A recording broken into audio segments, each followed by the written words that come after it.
Good morning, everyone, and welcome to the beginning of the 6th annual Battle at the Beach here in Ocean City, New Jersey. The first game that's going to ignite the tournament is going to be between St. John Vianney.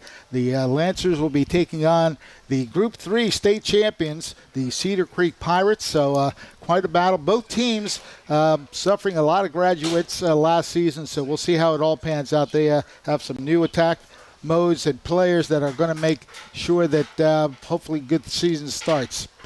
Fred Melendez along with Steve Parker. And Stephen, always an exciting thing when football is in session. It is, and of course the Battle at the Beach here is just a tremendous early season opportunity for these teams to get out, play some really good competition, get their feet wet. And Cedar Creek has a lot of new players, but they do have a quarterback that they're very high on, and a couple offensive linemen. They're big returning people. So it's interesting to see just how they do. They seem to come up with players every year. They've had a great program the last few years, winning a state title last year. Cedar Creek, as we mentioned, is the defending state Group 3 champion. Great season for them last year, where they had two separate winning streaks, one a 7-game winning streak and then a 5-game winning streak that led to that state championship victory. We pause now for the national anthem.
National anthem is completed. Another great job. I'm very impressed with most national anthem performers. They seem to get it done right. I tell you, that was a beautiful rendition. Unfortunately, we don't have the young lady's name who did it, but I'll tell you what, great start to the season. Always gives me chills to start a football season or any season when you do a great rendition of the national anthem. Absolutely. Now, both teams, of course, did graduate a lot of key players. Cedar Creek, just listing some of their players from last year. Quarterback, Frenchman Bethea, what a season he had. Passed for just under 2,000 yards. In fact, he totaled 1,827 yards passing, and he threw for 24 touchdowns, only 7 picks. So not a bad ratio for that young man. And the running back last year, almost another 2,000-yard performance. Amir Dunbar, 1,936 yards and 23 touchdowns. So he is definitely a big-time graduate for the program. Yeah, I'll tell you what. You said a quarterback, especially, really Frenchman did a tremendous job, especially in the state championship games. He really often threw. I think he threw like 4 or 5 touchdown passes in that game, as they really overwhelmed a very good team from North Jersey. So we're just about set. I love that bell toll that a lot of schools tend to use, kind of like the indication that we're just about set to start this game. And the first game of this annual Battle at the Beach here in Ocean City. It's the 6th annual. St. John Vianney will be receiving the kickoff. Glad to have you with us.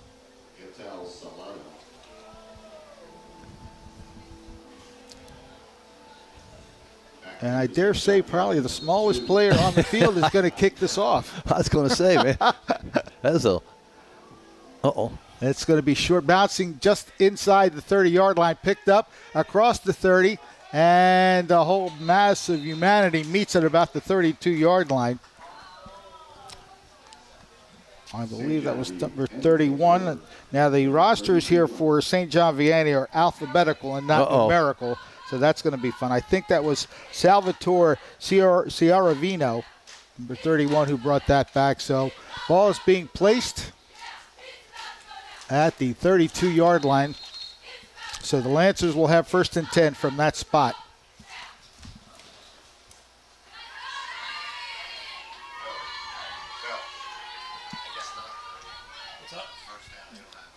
All right. Quarterbacking the Lancers. Looks like number 4 is the one that's actually quarterbacking them. Again, we have to search through this because it's alphabetical and not. They try a sweep to the left side and a lot of running, but very little yardage gained. Number 21 on the carry. And again, that is Lucas Farah. Lucas Farah on the carry. Don't think he got very far. Did a lot of running, Steve, but really didn't move it forward too much. In fact, they put it right back at the 32. Yeah, good job by the Cedar Creek defense to string it out and not give them the corner, as you said, and a lot of run for not many yards. So it'll be 2nd down and 10 from their own 32-yard line.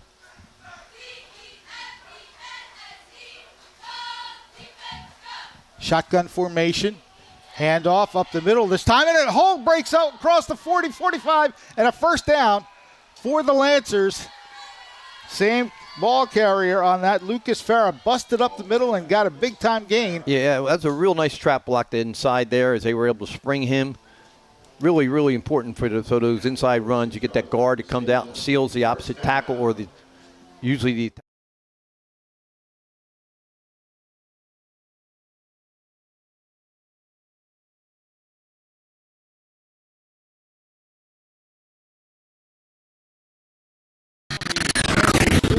yard line after that 14-yard run. Alex Short was made a nice block there for Lancers. Once again, this time met behind the line of scrimmage. 3 different Pirates on the attack as once again the ball went to Lucas Farah. And he lost a yard on that. Good ball reading there by the defense where it was, and they met him right there at the line of scrimmage. Loss of a yard.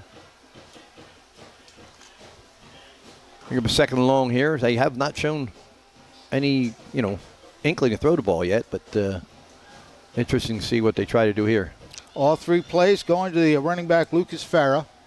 2nd down and 11 from the 45-yard line. Single setback alongside the quarterback. He throws this time, and it's behind the intended receiver. He was trying to find Noah Fitzpatrick. And there's a flag on the play. Let's take a look at it's going to be looks like a legal man downfield. Yes, it's interesting to see if they take the penalty. I would think they refuse it, make it 3rd and 11. That's what they do. Thinking like a coach, Steve. Yeah, Cedar Creek's very stout defensively usually, and they like to take their chances on one and give you an extra chance. You're interested to see if they bring a little pressure here. So it'll be 3rd down and 11 for St. John Vianney at their own 45-yard line. Early moments of this game. This is usually a good screen or maybe a hitch with a receiver blocking for each other, but they don't have a trips out here. Let's see what they do. Just straight handoff. Handoff again. Farah gets it across the 50-yard line, but nowhere near the first down. Pretty clear that their feature running back is Lucas Farah. He's got 4 of the 5 plays. Picked up 6 yards on that run, but it's far short of the first down. It'll be 4th down and 5 in a punting situation for the Lancers.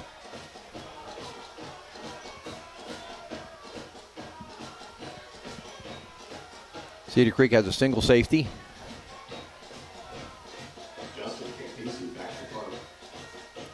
Good snap from center. Kick is away.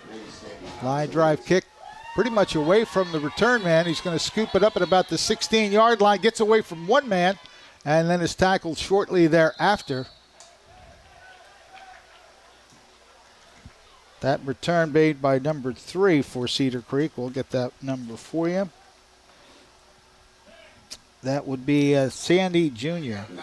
No, I'm sorry, Thomas Sandy. He is a junior. Got these small. Yeah, they need to make the program a little smaller. Yeah, but we'll get the name right there. First possession of the game for Cedar Creek. Ball is spotted. Well, they haven't even moved the chains yet, so. Not sure why they haven't moved the chains.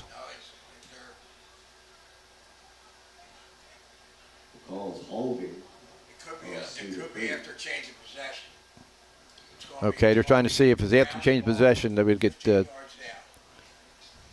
penalty after the fact. Yes, after the kick. PSK, post scrimmage kick. So they're going to back them up with half the distance to the goal. And they're marking it from the 25-yard line. Still believe it's a 1st and 10, though, correct? It's going to be 1st and 10 coming out. Yep. That's a post-kick penalty. Even if it's 1st and 10, they do lose the 10 yards. So Cedar Creek will start their own 15. Clock showing 8:51 left in this opening quarter. Usually a very aggressive offensive team, Cedar Creek. With experienced quarterbacks, see what happens. He is in the shotgun formation. Handoff and trying to scoop the right side across, well, near the 20.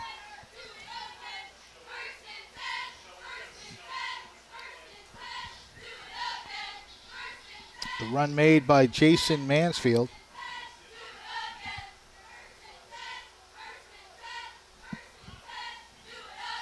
Five-yard pickup, so it'll be 2nd down and 5 for Cedar Creek.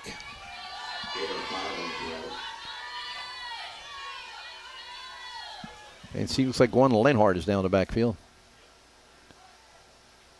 Once again, they try a handoff, this time up the middle, but St. John Vianney really ready to, about 4 different players getting helmets on the running back. See if Lancini throws his first pass here with a 3rd and about 7. 3rd down, 7. All spotted at the 20-yard line. You have a couple seniors on the offensive line there for Cedar Creek that have experience and be their strength. Let's see if they try to use them here. 3rd and about 6 from the 19-yard line. Straight drop back, looking to throw to his left. It is complete, and a lot of running room across the 40, 45, and near midfield. Catch made by number 10. That is Damian Morales. He had a lot of good burst of speed to get out to the midfield stripe. Yeah, just a crossing pattern here. As you'll see him clear out the downfield, and he comes all the way across the formation. Good throw by Lancini, and like you said, used his speed, showed a lot of speed, young ball up the midfield. Cedar Creek was a very explosive team last year, too. They really had some receivers, and, of course, the quarterback threw the ball pretty well, so.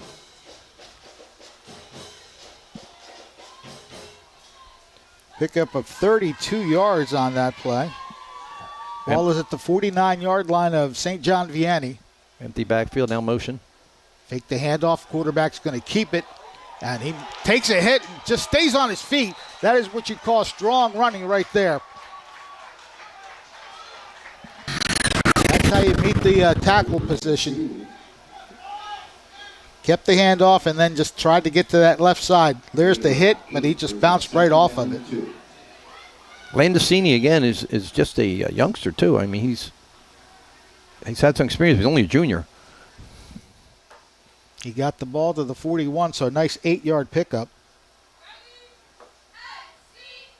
Second down and 2 from the 41-yard line of St. John Vianney.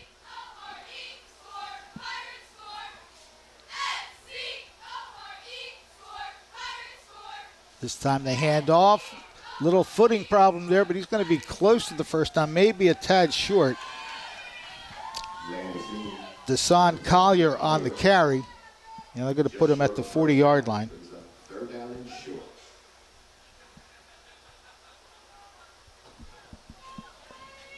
So it'll be third down and 1 yard for the first down. Junior Dom Cottrell was in there. Really nice job for the Lancers. He got upfield and made the running back cut back when he didn't want to. This time quarterback over center as everybody gets in that tight mode. And busting through for what appears to be a first down. That is Deshaun Collier. That should be enough for the first down as they spot the ball at the 38. A 3-yard run. First down. First and 10 for the Pirates. Started this drive back at their own 15-yard line, and they're marching down the field pretty well so far. Yeah, you got some young running backs in there, too. He's another sophomore there.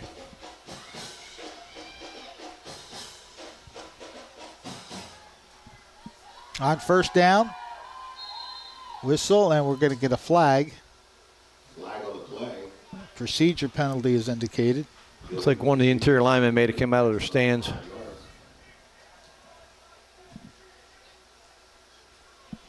So that'll move the ball back 5 yards. Interesting, they just changed 4 offensive players. It's a little unusual. I guess a different type of set. See if they come out a little spread this time.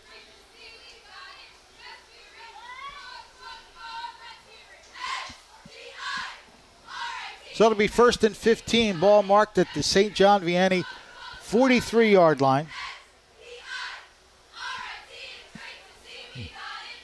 Double slot. Man in motion to the far side. Looking to throw a Screen. little screen, and it's off the Oh, hands of the man. intended receiver. He had some blocking right in front of him, too, that would have set up a nice gain. But, unfortunately, Lenhart Taylor could not reel that one in. Just a little high. I'll tell you what, he had 3 blockers, like you said, and only 2 defenders. That could have gone to the house, I think. Nice call, though. Went motion the other way, had the short side of the field with a screen. So it's going to bring up second down at 15. James Melody is the offensive coordinator also, and he calls the plays to help him upstairs, but he's shown he's not afraid to call any play from anywhere on the field. That one definitely had some potential there. Unfortunately, the drop makes it second down at 15.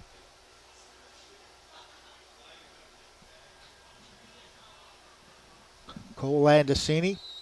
Now another whistle. Delay game. So they'll move back 5 yards. Yeah, he's a junior, but he's experienced, so he should see that. The official in the back, judges, always want to give you that 5 count. You got to make sure you see that heads up and get the play off. Second down and 20. The gentleman on the far side of the field, a red armband, will give you that 5 count.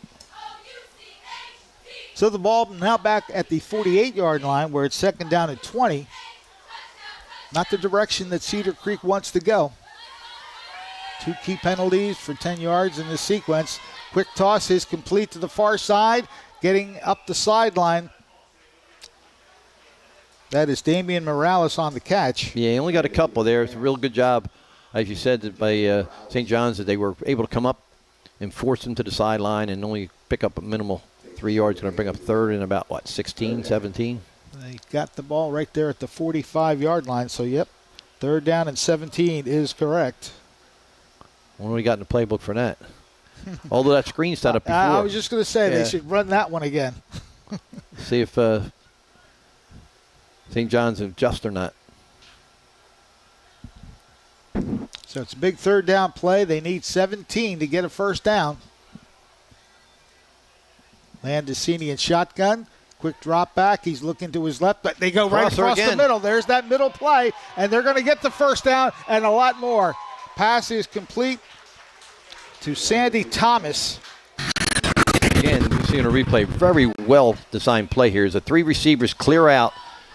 The off receiver comes all the way across the formation. He's got a linebacker trying to cover him, and it's not going to happen.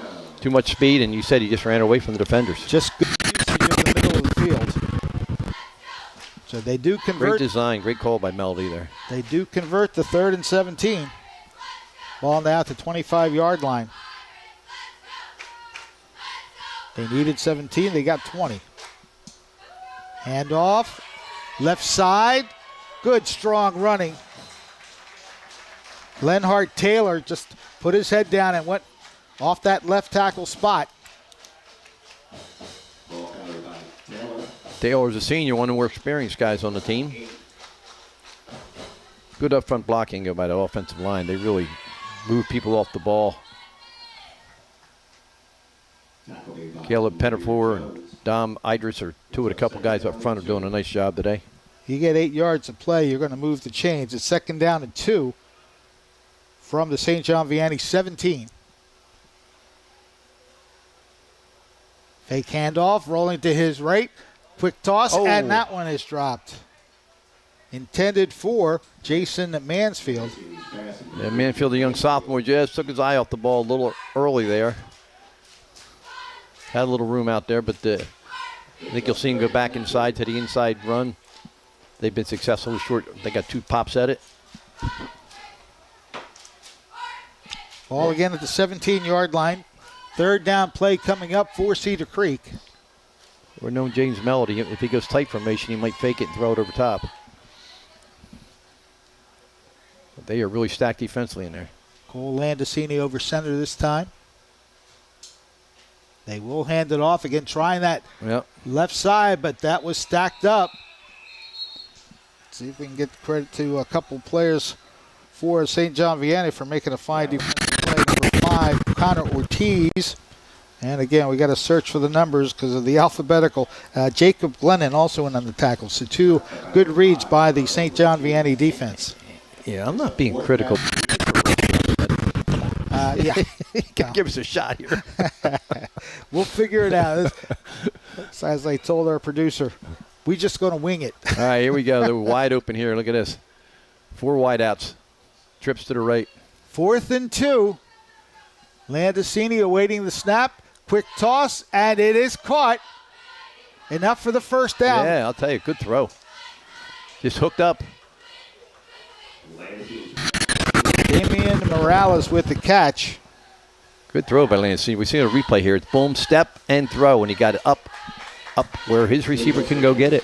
First down. Nice throw, good result. Big 4th down play. Ball's just inside the 15-yard line. Ball sits around the 15-yard line. First down. Yeah, Landesini's only a junior, but I'll tell you what, he's looked really, really sharp out here. So new set of downs for the Pirates in the red zone. Moving some players around. Landesini in the shotgun. Now man in motion to the near side. Handoff this time and a good cut up the middle. Oh. He took a hit afterward, but that was a great run there. Lenhart Taylor, he just took it right up the middle as soon as he saw the crease open up.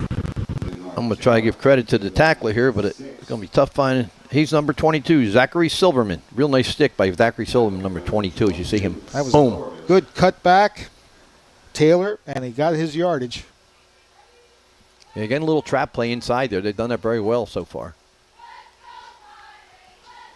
Nice 7-yard run. 2nd down and 3 inside the 10.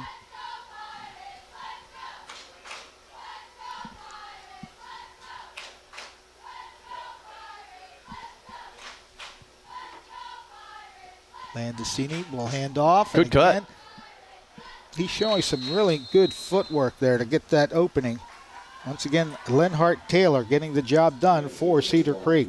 The senior, not very big, but I'll tell you what, he made some nice cuts there, as you said, ran through a couple tackles. Good enough for a Cedar Creek first down.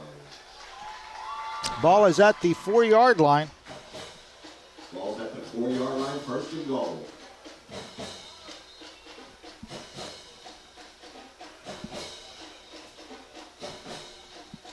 Got the beautiful new scoreboard in tow here this year.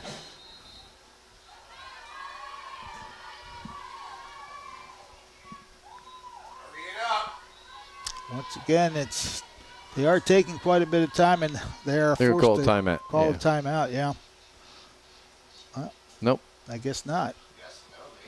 What was that? The referee indicated a stoppage. Maybe he's just kidding.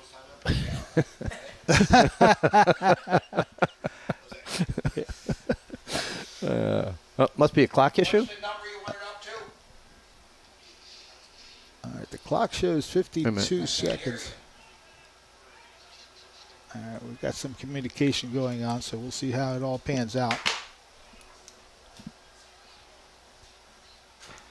But this drive, of course, spearheaded by some running by Lenhart Taylor and Cole Landicini, making some good passes and some good runs after the catch so far for Cedar Creek.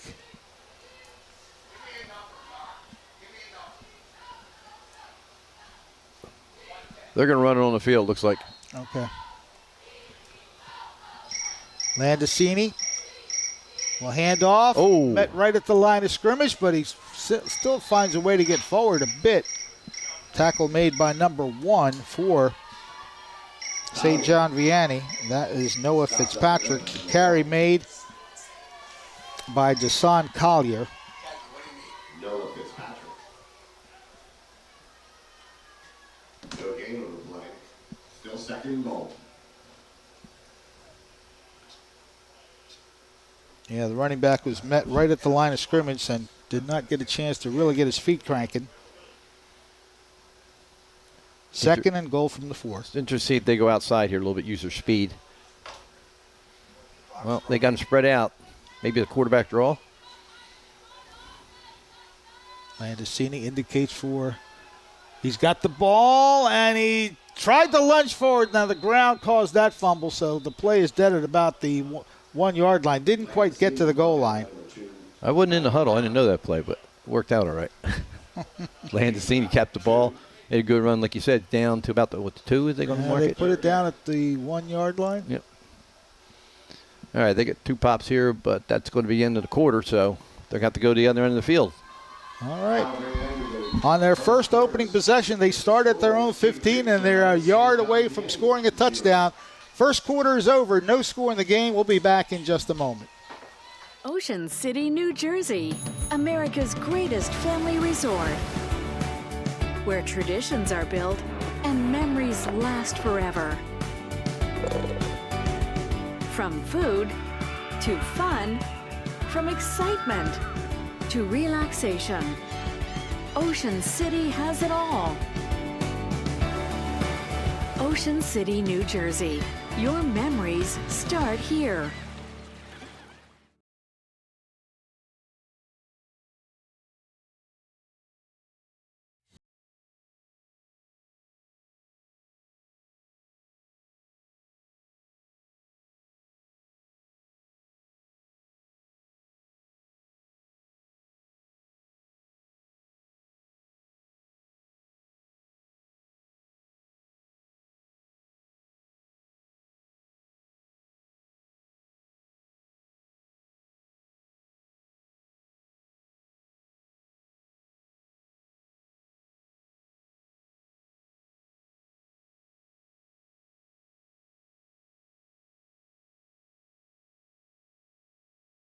Six 374-5417. Let the printing company bring your ideas to life.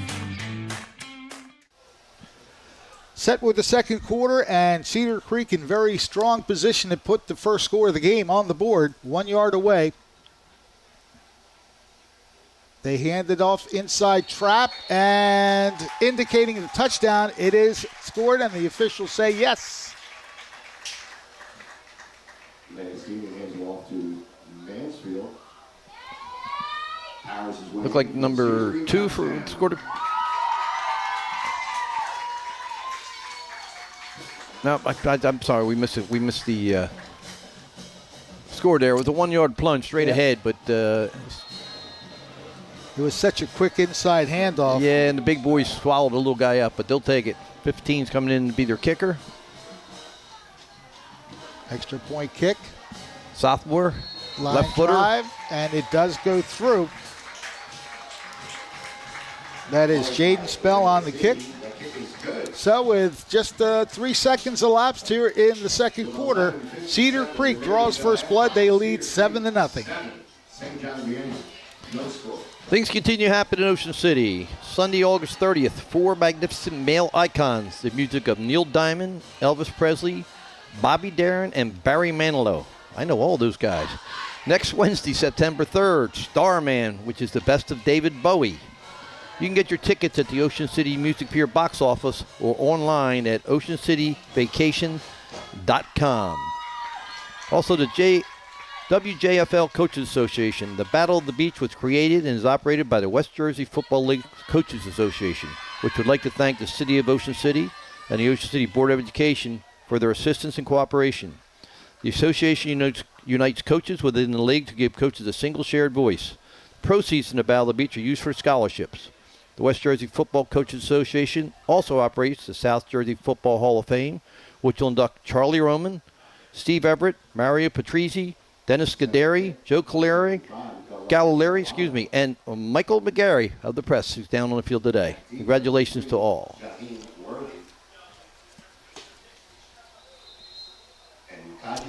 Did we actually determine who scored that touchdown? We did not. Yeah, couldn't tell. It just happened so quick. We apologize. We will find out, though. So Cedar Creek will be kicking off, leading 7-0.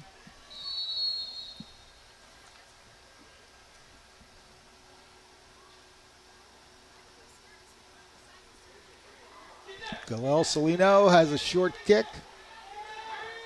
Ball is taken across the 30, 35, possibly breaking it, but making a touchdown-saving tackle. The return by number 3, and again, we're going to have to go through the roster here to get that number 3, is Jaheim Worthy. He almost broke that. He did. I was interested to see if the kicker is going to make a tackle because the ticker's not much bigger than football out there. He's a short young man. Some good field position for St. John Vianney. They're at their 40-yard line, 1st and 10. Let's see if they can muster some offense. And in motion. Hand off as they come back to the right side, sneaking through for a couple yards. That's the man that they've relied on pretty much throughout the game so far, Lucas Farah.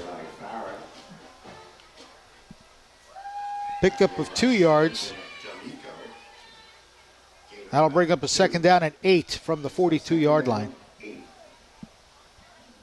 St. John Vianney trying to respond to a very long drive and time-consuming drive by Cedar Creek. Turned out to be an 85-yard scoring drive. 2nd and 8, man in motion to the far side. They pitch it to the right side, and good coverage by the Cedar Creek defense. Really didn't let the running back get anything moving going forward. Jason Mansfield, linebacker, steps up and makes the tackle. Number 0 for Cedar Creek. Just a 1-yard run, so 3rd and long, 3rd and 7 coming up for St. John Vianney.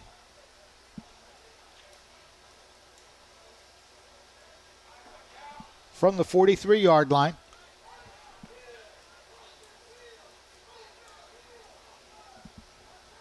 Shotgun formation, man in motion. They pitch it to him, trying to give him some space. Oh. He is collared at the 45-yard line. Big number 51. He certainly got the job done tackling-wise. 51 would be Elias Blocker. We hogtied him there. Interesting to see here.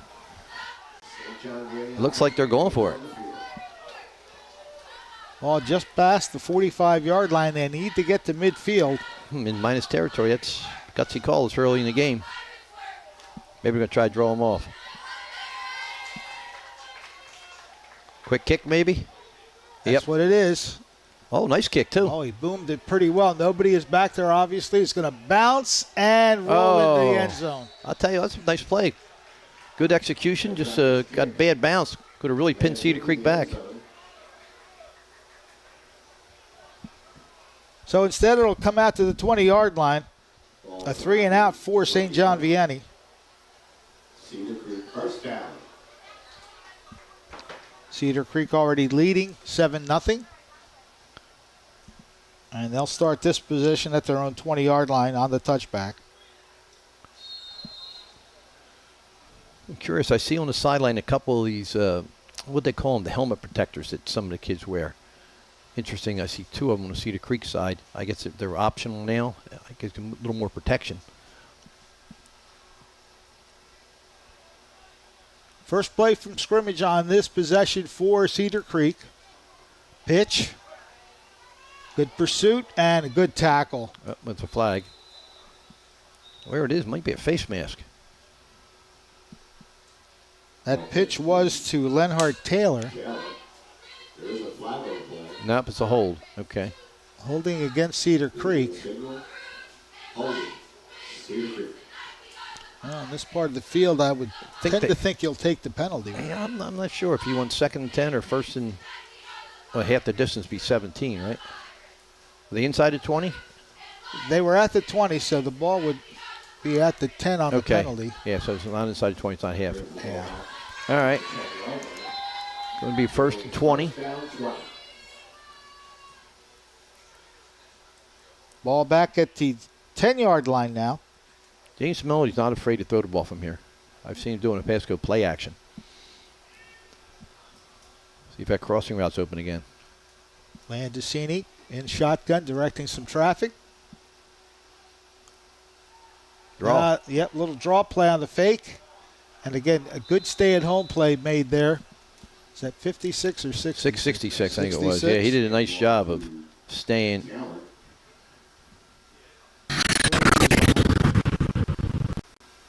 '66 There it is is. Amir Jones. Amir Jones, like you said, made a real nice play there. Good As job you to see stay him at home. Stay at home and just shed his block. Oh, did a nice job of shedding his blocker, too, as we see on the replay.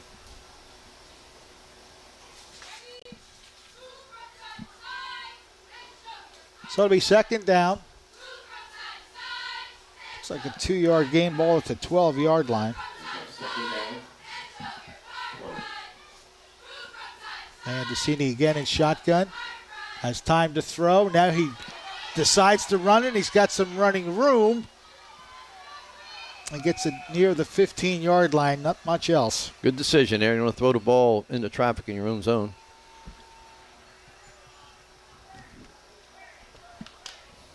Looked like he's looking for that crossing route again, but well defended that time. He picked up 3 yards, so it's 3rd down and 15 now for the Pirates. I think they caught St. John's in a man concept before. I think they went to zone that time as they just let the player run through and not follow, as they had done earlier with the 2 completions on the trail play. Well, they can converted a 17-yard play for a 1st down. Let's see what they can do with a 15-yard play. 3rd and 15 from the 15. Landicini Oh, gets away from some trouble, but now he's going to go down inside the 10. that one didn't work. Good job to hold on to the ball, though. Some great pursuit there. Yeah, somebody came in unblocked. We watched the replay Number here. 40? Is that number 40? Track down by number 7, Isaiah Shade. No, it's 7. The number My 7. eyes are failing me. Yeah, it's number 7. Oh, okay, 7. The Dave. Down and a lot. Isaiah Shade. Shade makes a tackle. Yes, he turned some shade on that play. Here we go. Deep in his end zone here. Lance should get really good field position. Oh, they go to block. Oh, just missed the block. That's going to be a left-footed very kick. short kick. And Nice job by number 1, catch that ball. yeah, coming up to meet the play. That's what you do. Real nice job by number 1 there as he was able to catch the ball and save them a lot of. Noah Fitzpatrick really doing a good job of reading that. Great field position here Ball on the 25-yard line. for St. John Vianney at the Cedar Creek 25-yard line, it looks like. Well, if you're going to capitalize and get this game tied, this will be a good time to do it. 6:29 to go in the second quarter. 7-0 Cedar Creek. Great field position for the Lancers at the 25-yard line of the Pirates. Yeah, they really haven't shown a lot of offense so far. Cedar Creek's defense has been pretty stout, but this will be a test. Interested to see how they go about attacking it here. Cedar Creek's interior line's done a pretty good job defensively, and they got them spread out.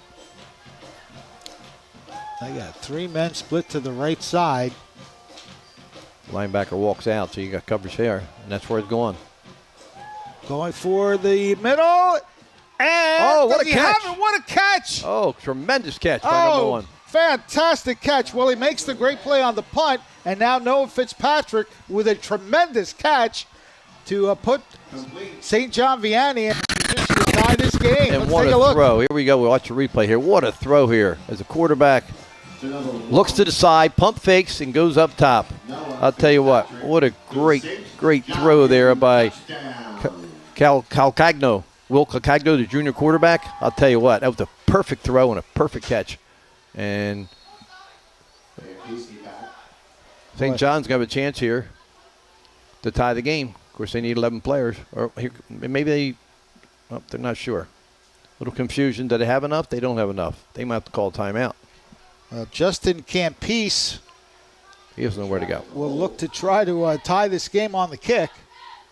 They're going to get it off. Ball is down, kick is up, and the kick is good. So with 6:22 left in the second quarter, St. John Vianney comes up with a great defensive play, great punt, catch, and setup, and then that great touchdown pass into the end zone for a great catch. So we have 6:22 left in this second quarter. We're all tied up 7-7. As a mother, you don't want to have to worry about this bill is coming, but then she needs this chemo. That's a decision you shouldn't have to make. El que San Jude no cobra ni un centavo para nosotros significa quitarnos todo ese estrés, esa preocupación y podernos enfocar en nuestra hija. That was the first thing I was like, how are we going to do this?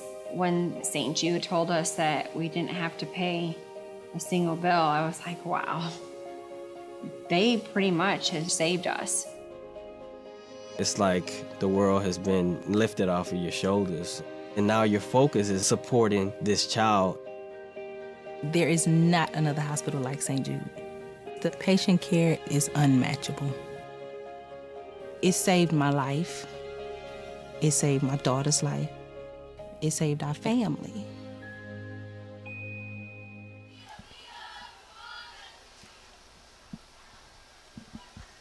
Rose.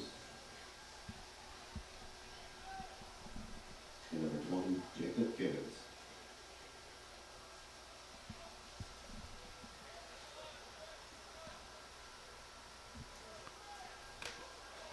We're back at Ocean City. That was a great pass and catch here to tie the score. I'll tell you what, a very, very impressive throw.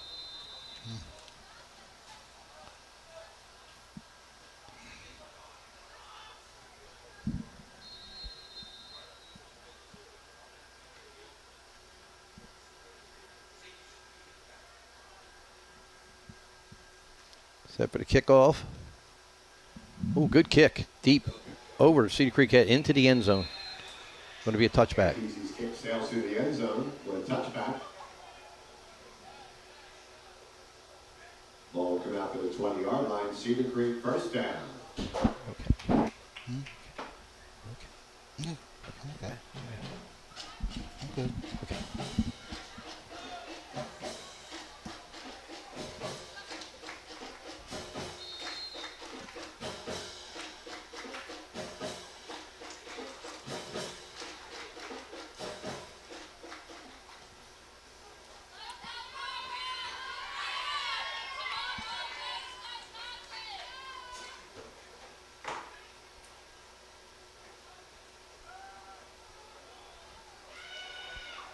Straight handoff.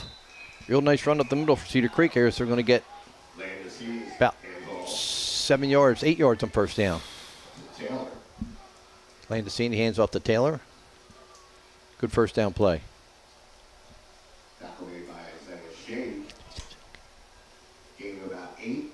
Second down and 2.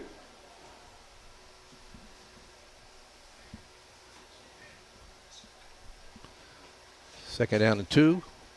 Ball's at the 28-yard line. Cedar Creek trying to answer that beautiful throw and catch to tie the score.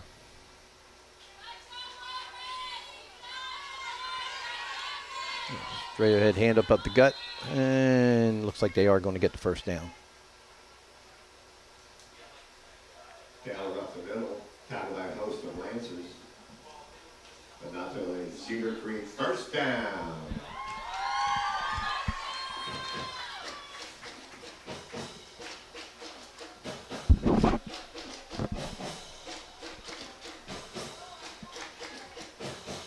Cedar Creek trying to answer that drive to tie the score at 7-7 with 5:10 left in the second quarter.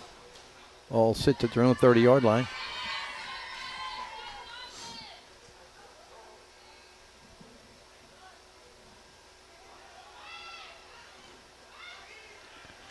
Nothing there that time. Is a real nice job by the Lancers. Stop that play for no yardage. Yep, wasn't going to go anywhere that time. Taylor takes the ball around the left end. Tackle by Shane. No gain on the play. Brings up second down and 10.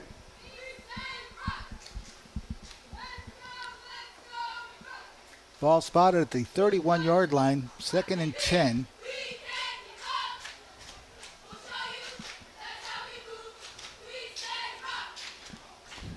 Four wide receivers this set.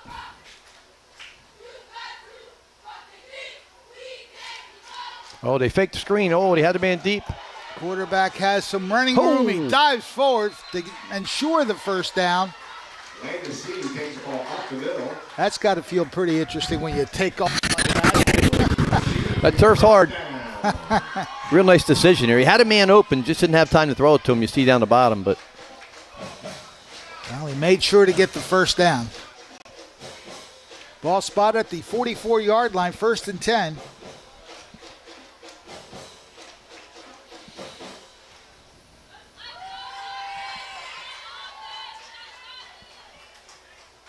and Cedar Creek seems to show a lot of speed again this year. Shotgun formation. Quarterback keeps, and he is met behind the line of scrimmage. Landesini.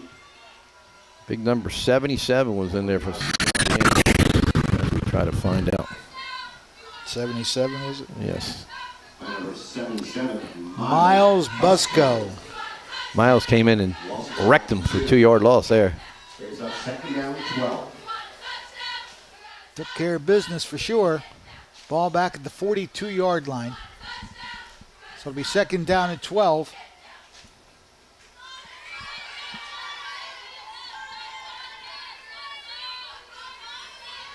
Once again in the shotgun formation.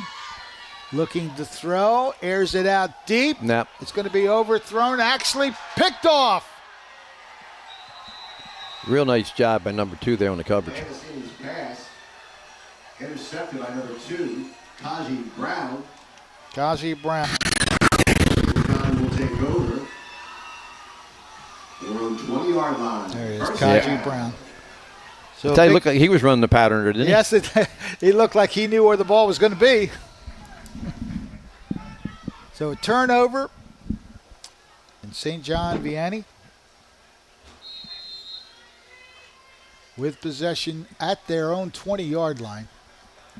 The momentum was definitely shifted here. Cedar Creek was really controlling the game until that great catch by St. John Vianney, and now they got 4 and out. So new set of downs after the interception. St. John Vianney with the ball. They'll hand it off this time. Oh, finding Nice some spin. holes. He's getting behind the defense and now past the 40-yard line. Big, strong running right there. And I think we might be getting a taunting penalty here against St. John Vianney.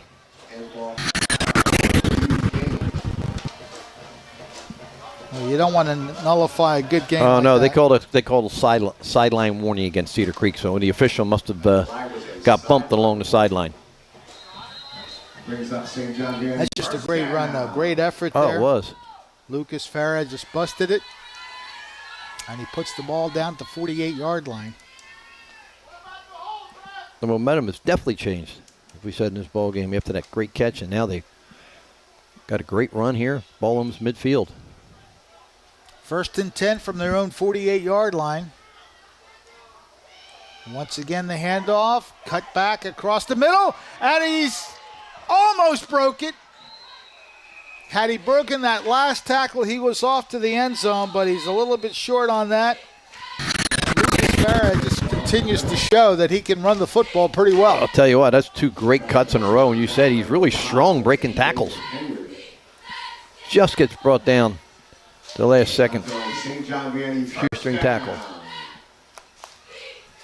Number 5 for Cedar Creek is limping off, going to help in the trainer.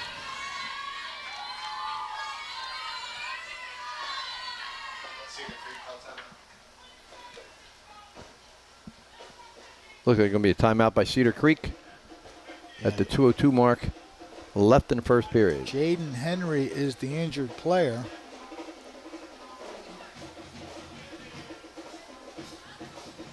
The ball winds up being spotted at the 33-yard line. All tied up 7-7, 2:02 showing on the clock here in the second quarter. Momentum's definitely changed. You can see this, this step of St. John's is really ready to play here. As they had too many men on the field, and that's going to be a penalty. Can't break the huddle with too many men. Oh, that's tough. You call it. You get your playing from the sideline. You bring the team out, and you have too many guys. Tough one. So they'll move the ball back 5 yards to the 38-yard line.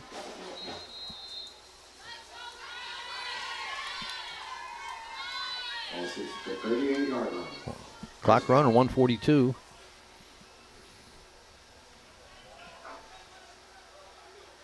First down and 15 from the 38-yard line. Handoff and Nice move again. Spinning. I'll tell you what, he was trapped behind the line of scrimmage. I'll tell you what. He spun at least twice to break free. He just keeps getting it done. A little water out there. He's really, really good, elusive. Watch. He's got set up. He is just number 19 for Cedar Creek. Just has him in his sights, and he just spins out and continues to, make a plus out of nothing here. Gets 4 yards out of nothing. You got to keep giving him the ball if I was him. Lucas Farah just putting on display, and he does. Is that him going up the middle? Didn't get the number yet. No, it's number 5 actually on the carry 4. That was number 3. I believe it was 3 again. Okay. Well, that would be Jaheim Worthy. Clock down to 37 seconds and counting. Third down play. Airing it Got out. a man. He's got a man there, and it's caught for the touchdown. I'll tell you what a great catch again. Great throw. Perfect throw where only the receiver can come back and get it. To number 1, Noah Fitzpatrick for the St. John Vianney touchdown. Noah Fitzpatrick on the receiving end of that touchdown. Boy, it came at a great time. Only 29 seconds left.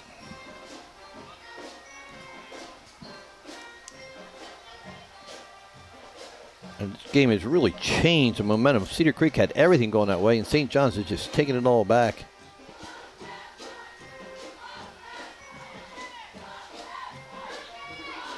Kick is up, and it is good. With 29 seconds So 29 seconds left in the first half.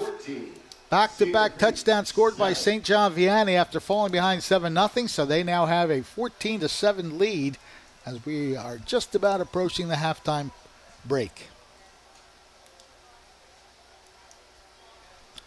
Just a great effort there to get that touchdown. If you're planning to build a home, make your first step a visit to Halliday Leonard. Halliday Leonard will consult you on your design and assist the development of your custom home. They build single homes that will fit most any budget, plus condominiums, townhouses, and commercial buildings. Get your ideas together and take them to Halliday Leonard, 700 Haven Avenue in Ocean City, or phone 609-398-5737. Halliday Leonard will help make your dream home a reality. 14-7. St. John Vianney with back-to-back touchdowns to take the lead. They'll be kicking off now. Well, you get those touchdowns in the last minute of a half. Very important. It's not only the go-ahead touchdown, but it's the one that gets you the momentum going into the halftime break.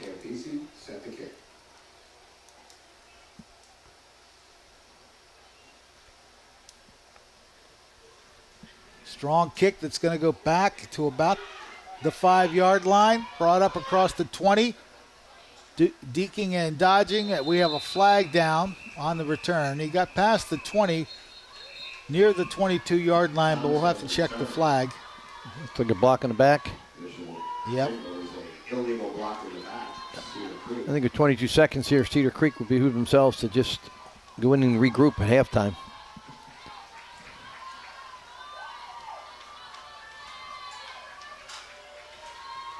Because things are not going well for them at the end of the middle second period on, after they really dominated early in the game. Yeah, St. John Vianney had some trouble really getting its offense cranked up on those first two possessions, but they've turned the tide a little bit after falling behind 7-0. Yeah, once they start throwing the ball, it really opened things up for them. Ball is back at about the 9-yard line. See if Cedar Creek tries anything here with just 22 seconds to go. They're going to run it. And getting just shy of the 15-yard line, pick up about 5.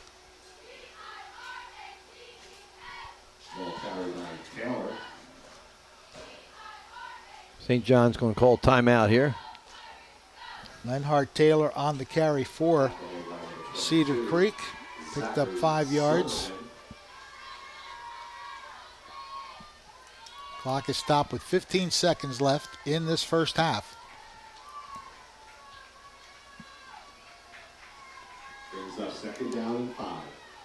15 seconds remain till half. Definitely been a tale of two quarters as Cedar Creek dominated the first, but St. John Vianney put up some big plays here in the second quarter to take the lead. They tried to run the ball early without success once they started throwing the ball. And I'll tell you, both touchdown passes were perfect throws. Rainbows right dropped in the bucket. Mm-hmm.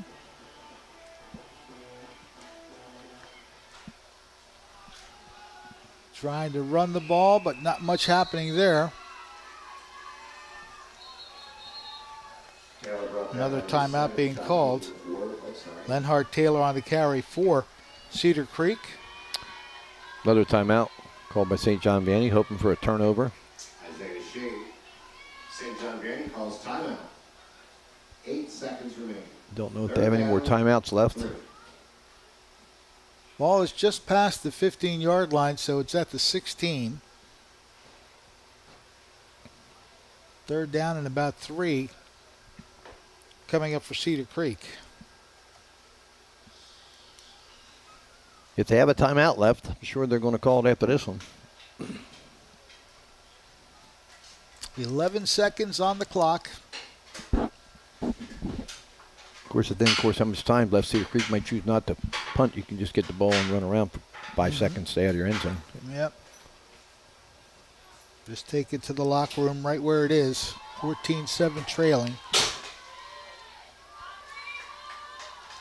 Third down play coming up for the Pirates. Shotgun formation.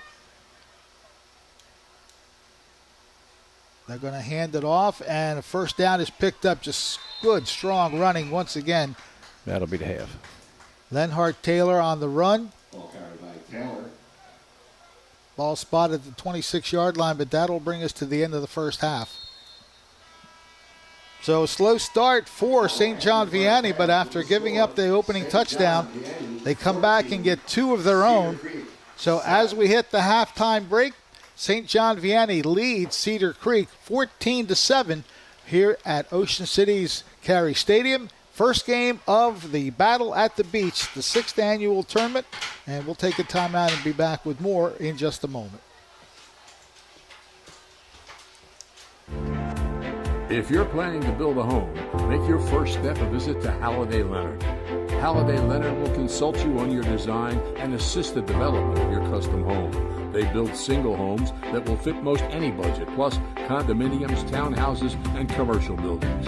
Get your ideas together and take them to Halliday Leonard, 700 Haven Avenue in Ocean City, or phone 609-398-5737. Halliday Leonard will help make your dream home a reality. It is known all over the Delaware Valley. Johnson's Popcorn on the Ocean City Boardwalk, specializing in their delicious caramel corn. You can get Johnson's Popcorn in individual servings all the way up to 3.5-gallon tins. Look for them in your favorite food market or party store. Johnson's Popcorn, 1368 Boardwalk in Ocean City. Phone 1-800-842-2676 and have your popcorn shipped to you. They're also online at johnsonspopcorn.com. Johnson's Popcorn, since 1940. Your actions in the stands impact participating students, including your child. Be respectful. Be supportive. Do your part in creating a positive and educational environment for everyone. To learn more, watch the Parent Seat video at the NFHS Learning Center. Pride, passion, and persistence. These are the values that drive us all at Ron Jaworski Golf. We strive to deliver outstanding conditions as well as playability for golfers of all ages and abilities.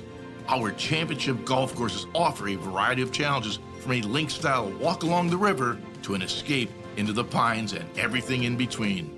My team at Ron Jaworski Golf is committed to delivering memorable experiences every single day. See all we do at ronjaworskigolf.com. As a mother, you don't want to have to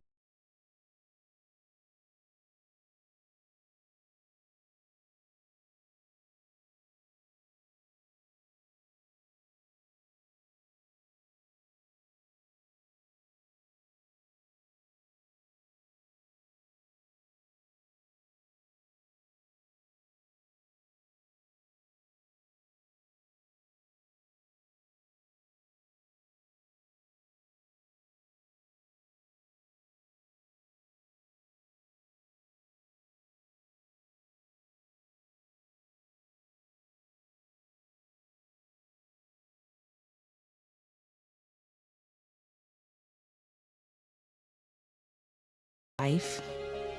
It saved my daughter's life. It saved our family.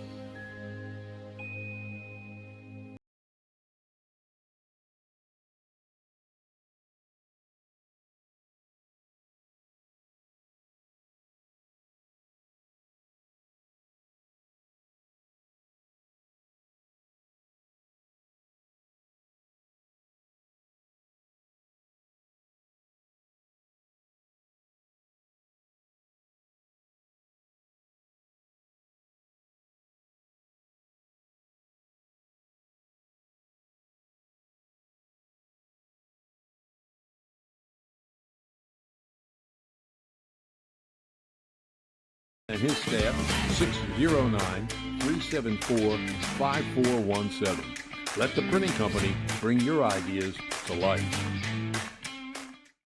Ocean City, New Jersey, America's greatest family resort, where traditions are built and memories last forever.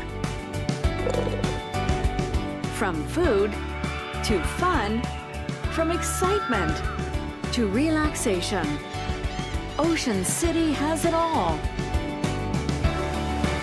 Ocean City, New Jersey. Your memories start here.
Just about set for the start of the second half. The opening game of this year's Battle at the Beach, 6th annual tournament, and it's a 14-7 game in favor of St. John Vianney. Tell you, Cedar Creek took just about the entire first quarter to get their touchdown, although they scored on the first play of the second quarter. But then it was St. John Vianney that took over things, especially Noah Fitzpatrick, who caught a couple of touchdown passes and looked spectacular in doing so. I'll tell you what, a couple great passes and catches. I mean, they were bombs. They were right where only he could get it. The defender had no chance. I mean, they were big-time throws. Fitzpatrick, I love the way he stretched out for that second touchdown. Cedar Creek going to get the kickoff. Line drive kick, bouncing it around the 20-yard line, picked up there across the 25 and heading out of bounds beyond the 30-yard line. So a decent return as Cedar Creek looks to get back on the scoreboard to try to tie this game. Fred Melendez along with Steve Parker, glad to have you with us. We'll see what Cedar Creek can do. Interesting to see if they go back, if the adjustments are made, but they've had a lot of success with that crossing route. Yep. So the ball is spotted at the 30-yard line. 1st and 10 for Cedar Creek. Down by 7. 2 wide receivers split to the left side.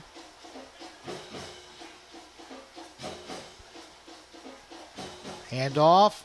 Met right at the line of scrimmage. Not much happening there. Nah, really good job at a defensive front for. Yeah, Lenhart Taylor had nowhere to go. It's tough to give the guys credit. There it is, Dom Cottrell, number 50, the junior, with a real nice job defensively on the defensive line. Gain of just 1 yard.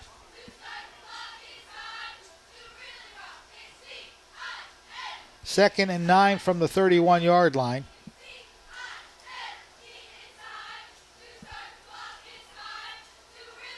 Shotgun formation this time. Good snap from center. Has time to throw. He's going for the bomb. Got a man. Oh, just overthrown him. Yep, a little too long. The ball, the play was there, just overthrew it by just that much, as they say. That ball intended for Sandy Thomas. So it's 3rd down and 9. Sandy's having a tough time getting back to the huddle. Long run at top speed.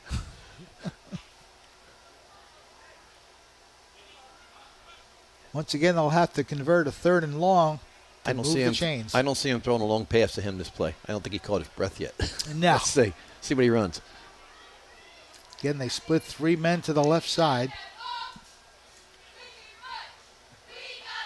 Landicini looking to throw. Avoids one possible sack. Still running. And he's going to be sacked. I don't know that he got back to the 30-yard line, but that was about it.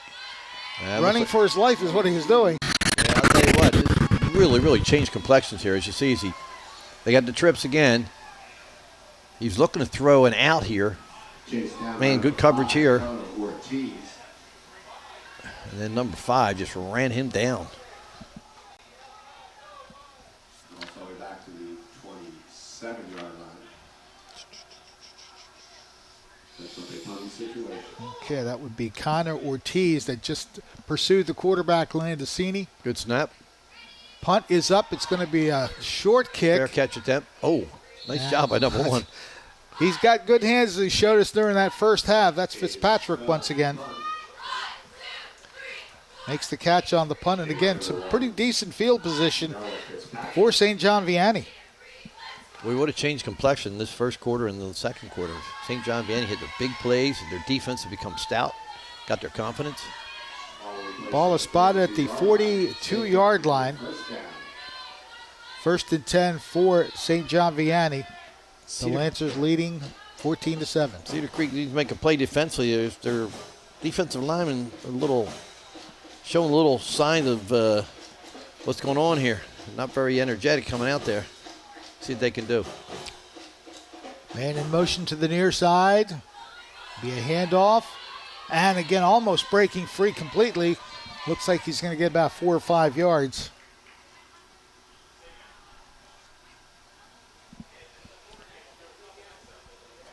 That's Calcagno, who's a quarterback. Who I misrepresented, I apologize. Well, he got 5 yards, so it's 2nd and 5 from the 47. Got 2 plays to get a first down. They need 5 more yards.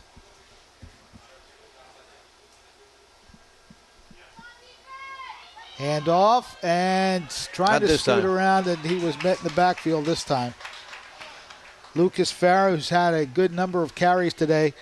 Nowhere to run on that one, as the Martha and the Vandellas once said. Nowhere to run. I like that reference. I've been a DJ since 1982, and they just come to me. They really do. Music is life, as they say. That was number 51 on the stop there for Cedar Creek. That would be senior Elias Blocker. Nice play. Yeah, but Farrer really had no chance to get upfield, so he lost a couple yards. It'll be 3rd down and 7 from the 45-yard line. St. Deep safety. Vianney, leading by 7. They're going with Farrell once again across the 45. Burst of speed. He's going to be short. Yep. Caught at midfield. I think that's going to leave him 2 yards short of the first down.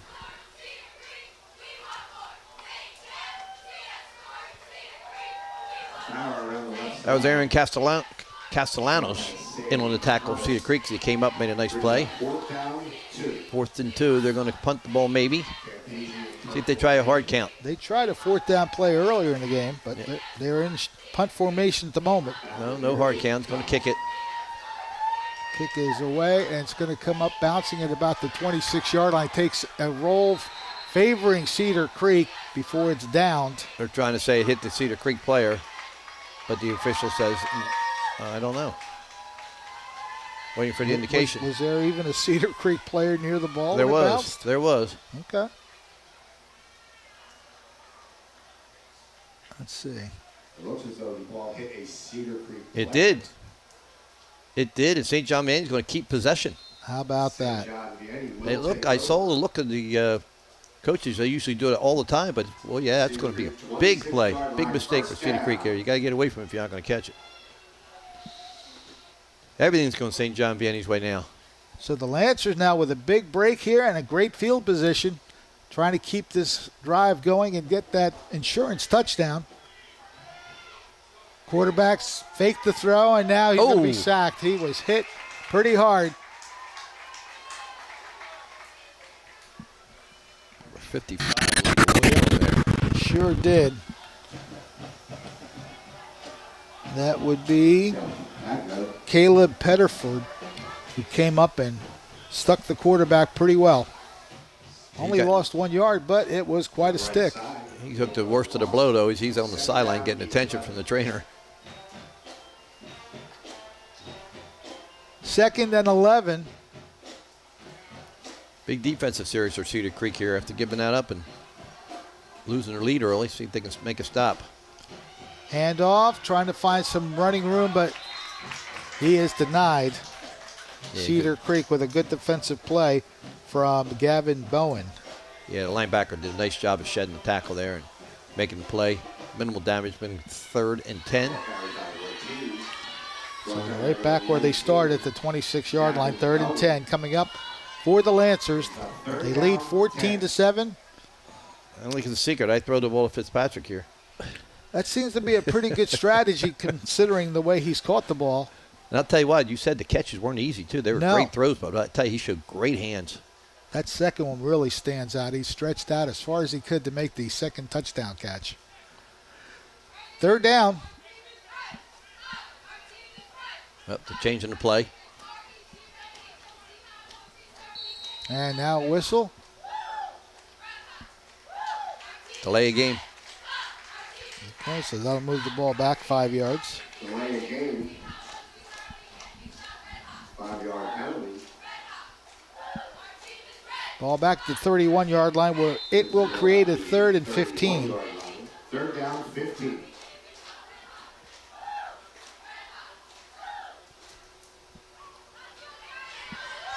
Not so sure that this wouldn't be 4-down territory, being that you're in Yeah, you would think so. Cedar Creek territory already. Unless you got a good field goal kicker. Make it a 2-score game. Maybe they get half of it. 3rd and 15. Reverse. They're going to. Oh, they that ran didn't work. into each other. I had a feeling we'd see yellow. That was a very not smart play. The player's already down on the ground. Steve, you don't want to hit him. Watch. No. He's already down because he did run into his own player, which created the.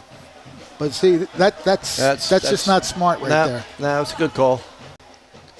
It's a good call. Unnecessary roughness, I guess. Yep. Personal foul. Yep. Correct call.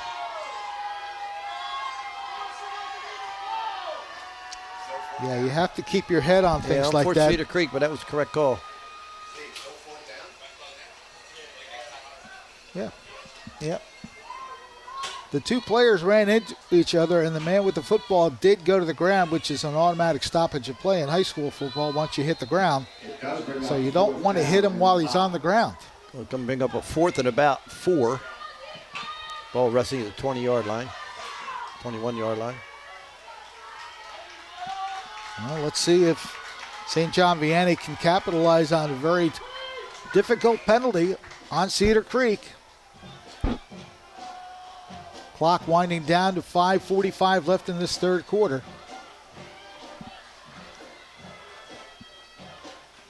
Calcagno gets the snap, looks the throw across the middle, Wide caught. open. That'll be a first down, and it's going to be a touchdown. That is Jaheim Worthy on the catch. They didn't say no touchdown yet, though. Oh, it looked like he got in. I thought he got in. Jaheim Worthy for the St. John Vianney. They're going to mark him right there at the goal line. It looks like they marking him.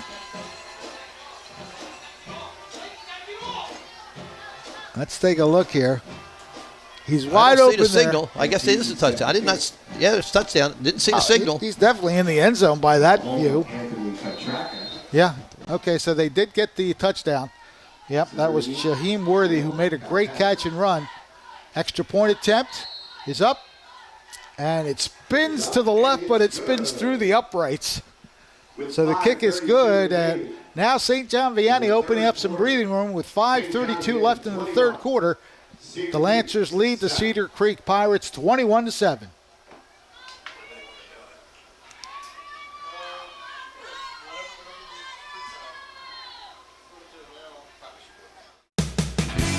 Your actions in the stands impact participating students, including your child. Be respectful. Be supportive. Do your part in creating a positive and educational environment for everyone. To learn more, watch the Parent Seat video at the NFHS Learning Center. 592 104 4592. If you have the winning ticket, come up to the press box area. 104 Justin Campese 459 getting set to kick the football back to Cedar Creek. St. John Vianney taking advantage of a bit of a muff punt to get repossession deep in Cedar Creek territory, and then they take advantage also of a penalty that was called. Good run back across the 40. Still spinning, and he's beyond the 50-yard line. Great return, and that could give the Pirates some momentum. They got 2 players down on the play, though, which is not good. Trainer 10-1, and St. John Vianney's trainer comes out for the other. Jacob Givens really doing some good hard running on that kickoff return, as you see right there. They're both cramps, which is, as per this tournament every year, we see a lot of cramps. The season just starts, and they get the heat, and they're both being stretched out. Well, that's why the coaches always say, stay hydrated, stay hydrated. Yeah. But the cramps still happen. I guess Miller Lite doesn't count as hydration. I don't think you'll find that on the sideline. Oh, no. I mean, that's why I used to hydrate. Oh, yeah.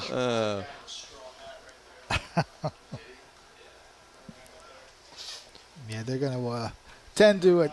The players there's two of them that are on the ground. So with that, we've got a chance here. We're going to like to tell you things are continuing to happen in Ocean City. Sunday, August 30th. 4 magnificent male icons, the music of Neil Diamond, Elvis Presley, Bobby Darin, and Barry Manilow. Also next Wednesday, September 3rd, Starman, which is the best of David Bowie. You can get your tickets at the Ocean City Music Pier box office and online at oceancityvacation.com. WJFL Coaches Association. The Battle of the Beach was created and is operated by the West Jersey Football League Coaches Association, which would like to thank the City of Ocean City and Ocean City Board of Education for their assistance and cooperation. The association unites coaches within the league to give coaches a single shared voice. The proceeds from the Battle of the Beach are used for scholarships. The West Jersey Football League Coaches Association also operates the South Jersey Football Hall of Fame, which will induct Charlie Roman, Steve Everett, Mario Patrizzi, Dennis Scuderi, Joe Galleria, and Michael McGarry this year. Congratulations to all of them. Want to make mention that we have several other games coming up. 3 more later on today. Washington Township will be taking on Pope John. On the call is Mike Frankel along with Kevin Smith. Right around 4 o'clock, Ocean City will take on Princeton. That'll be Bud Rink and Matt Jameson on the call. And the 7 o'clock game, the Pièce de Resistance, Atlantic City versus Shabazz. Tony Blum and Sam Jenkins will be on the microphone for those. So 3 more games coming up today. And, of course, games on Friday and Saturday, 4 games apiece. So stay right here. We have plenty of high school football coming your way. And Atlantic City's really got return a lot of talent. They are a very, very highly regarded team this year. Interested to see how they do against Shabazz today.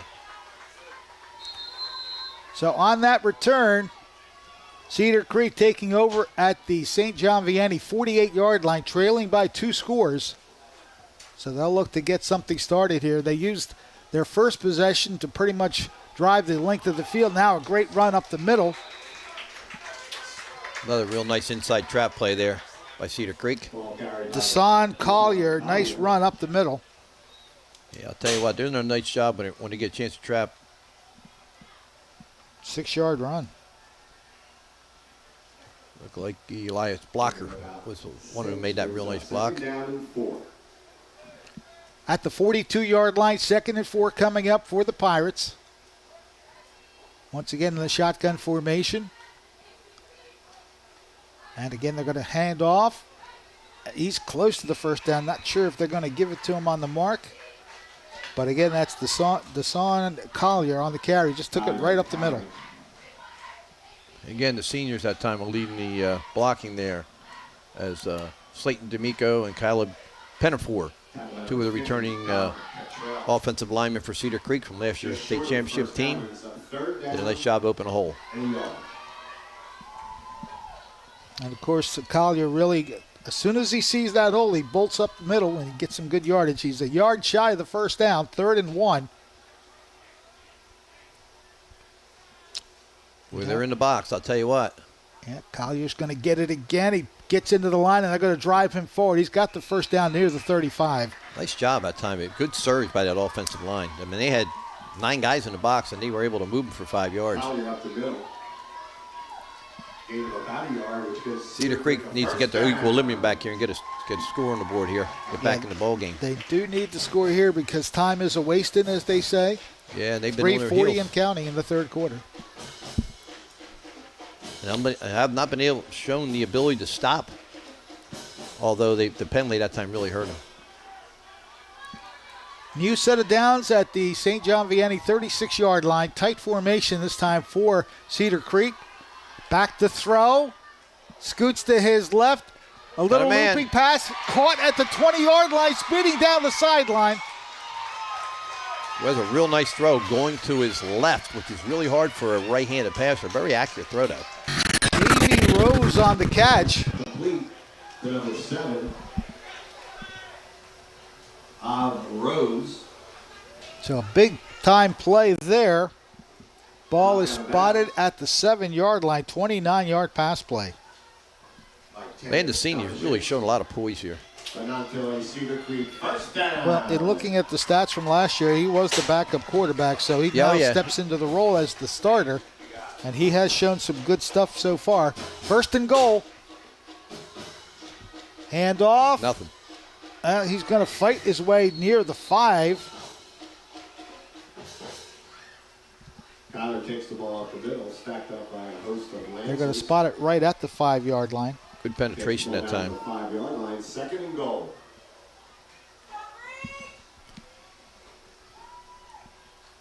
Under 3 minutes to go, third quarter. So, again, Steve, you're right. They need to score on this drive just to get back in this game. Yeah, they get a touchdown here, right back in the ball game, full fourth quarter to go. But it's important, like you said, to get 7 here. Landesini awaits the snap. There he is. Throws across the middle, and it's off the hands of the intended receiver. Well, I'll tell you what, that was a dart. Wasn't able to bring it in, though.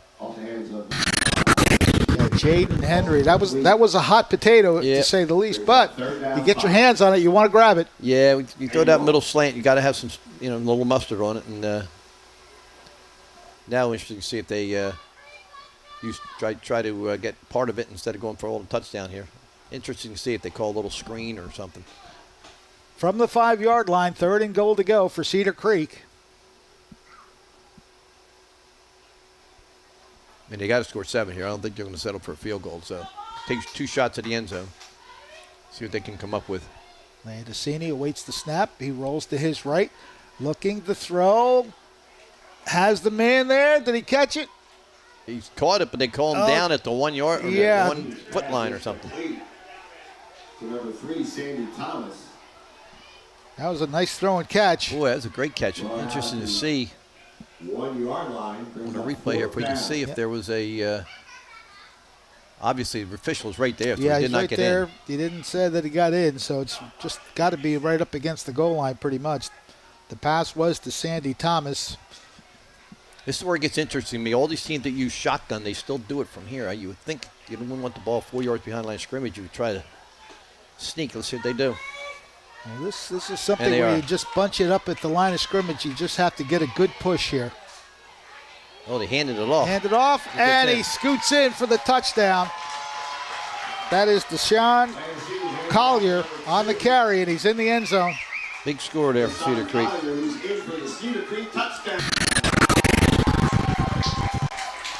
They definitely needed that.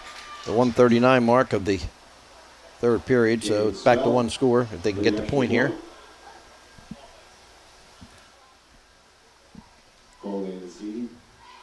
They set up for the extra point kick. Big kick here. Landesini takes the snap. And it's blocked. And the kick is blocked. Didn't get that trajectory. No. Didn't get it high enough, and that front line. Sometimes just put your hands up and you got to get a block. Here we go. As he come off the edge. See if he gets a piece of the guy on the edge as he come free. Nah, see, you got to get, somebody's got to get it. You got to at least step out and get an arm on him. Can't let the guy come free. So that block kick is going to play very essential into the end of this one. It's still a 1-score game, but should Cedar Creek score again, they're going to have to go for 2.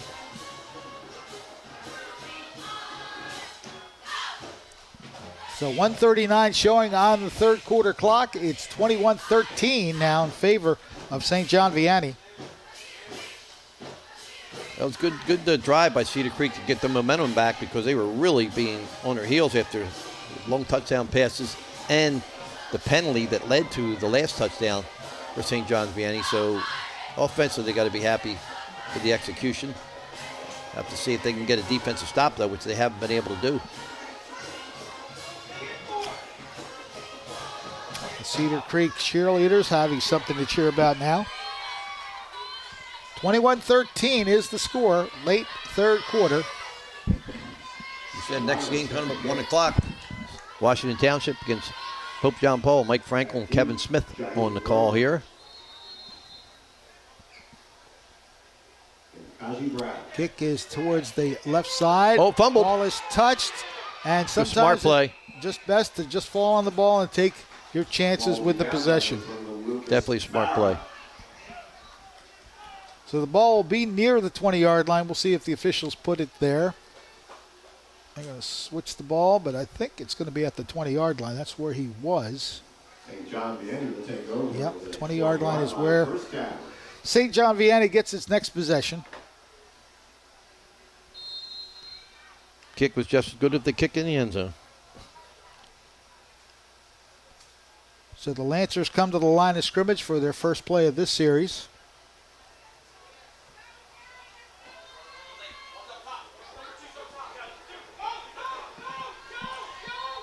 And I think we might have too many players on the field. Looked like they, but based on what the coaches were yelling about, maybe there was somebody who doesn't belong on the field right now. Legal substitution. Yeah. So that will cost St. John Vianney 5 yards. First and 15 from the 15.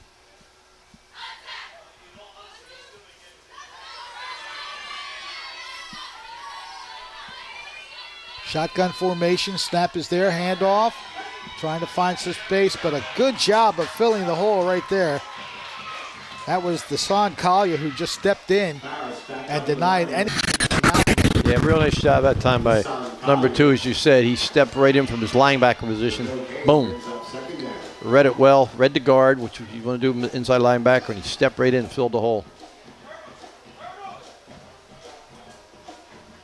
Ball was spotted at the 16-yard line. It'll be second down and 14 from there.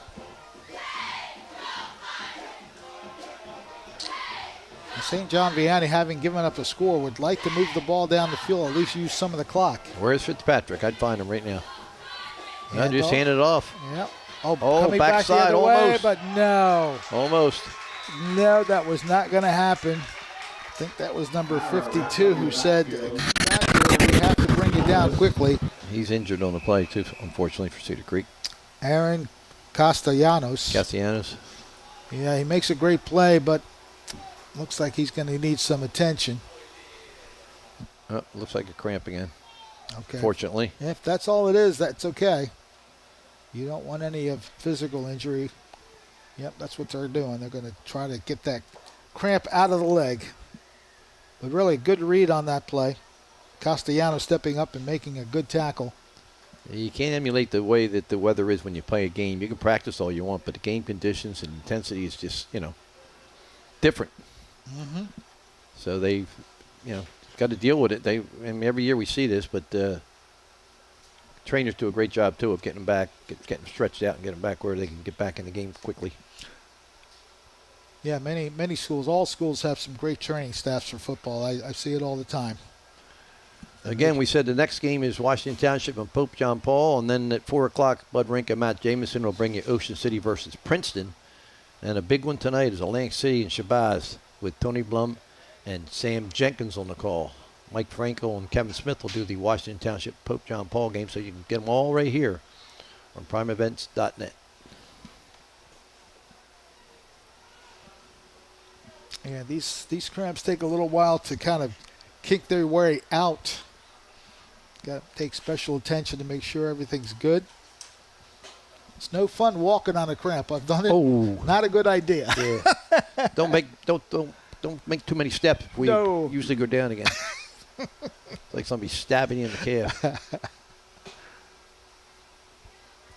Hamstrings are no fun either. Mm-hmm. They continue to stretch him out. Well, this is turning into quite a ball game. Of course, it was Cedar Creek that scored first, the first play of the second quarter, after a very long drive, an 85-yard drive. Got on the scoreboard on that first play of the second quarter. A couple of touchdown catches by Noah Fitzpatrick that helped St. John Vianney take the lead at halftime. They got it up to a 21-7 score early on in this third quarter. And now a touchdown response by Cedar Creek. Blocked extra point will definitely come into play. 21-13 the score. Looking to his left. And that one is ball's off up the in the air. hands. Man, that was really could have been a big play. Cedar Creek just missed the guy picking that off and walking it in. Yeah, luckily there wasn't a player that was close enough to take advantage of that, because that was basically, to use a John Bruno reference there, a jump ball.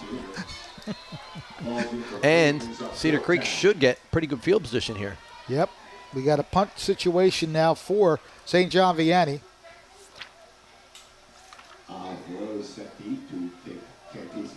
Justin Campese. Ooh. High snap. Good job of handling it, but no real rush. Not a very good kick, though. Yep. Get away. It's amazing. The timing of a punt can be so thrown off by a bad snap like that. And that's only going to be a punt of about 15 yards. So Cedar Creek's right back in business. The ball at about the, 25, 27-yard line. Yep.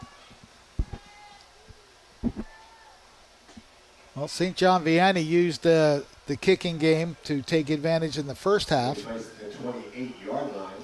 going to spot it at the 28, so great field position for Cedar Creek here, trying to tie this game up.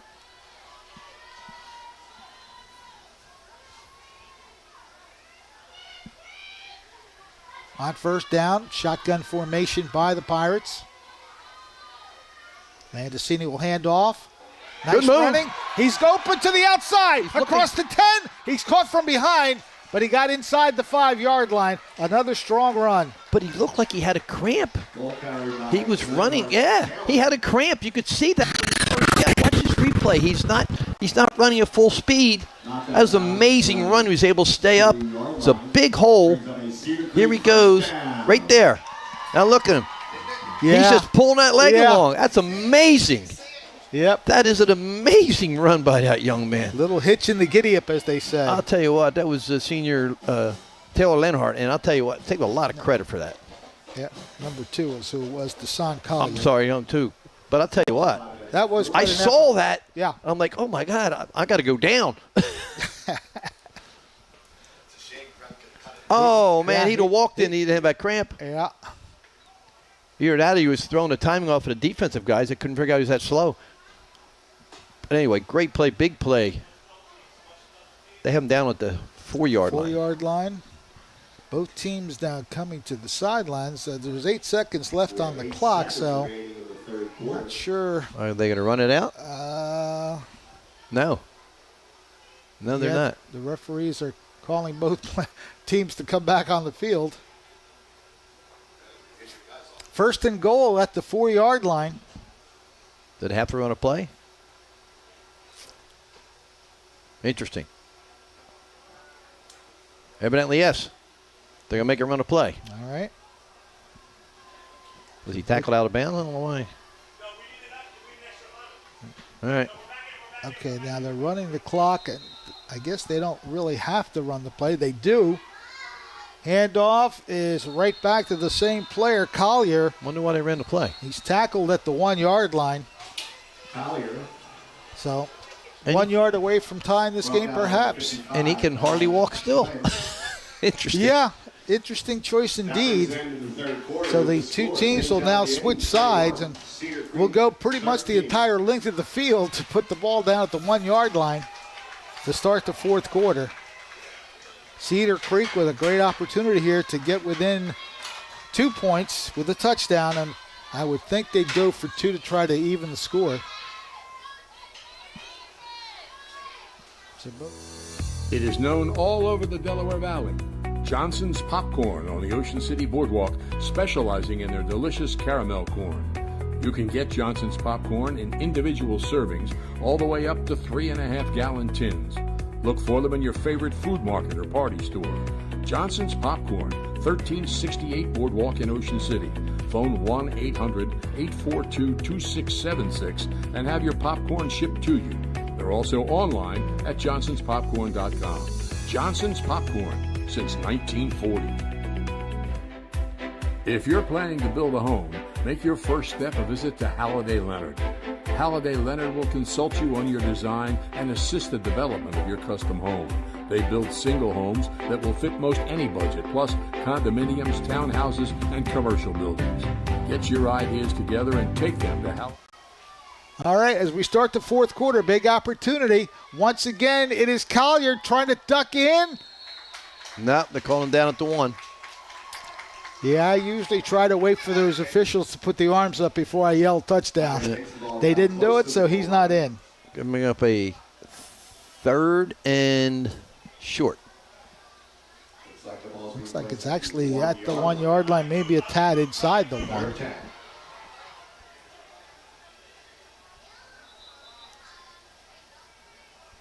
Now the clock did not run on that first down play, on that first play. I think that's what they're trying to correct now. Yeah. Now it's running. Let's see if they can get it in the end zone. They're just 1 yard away.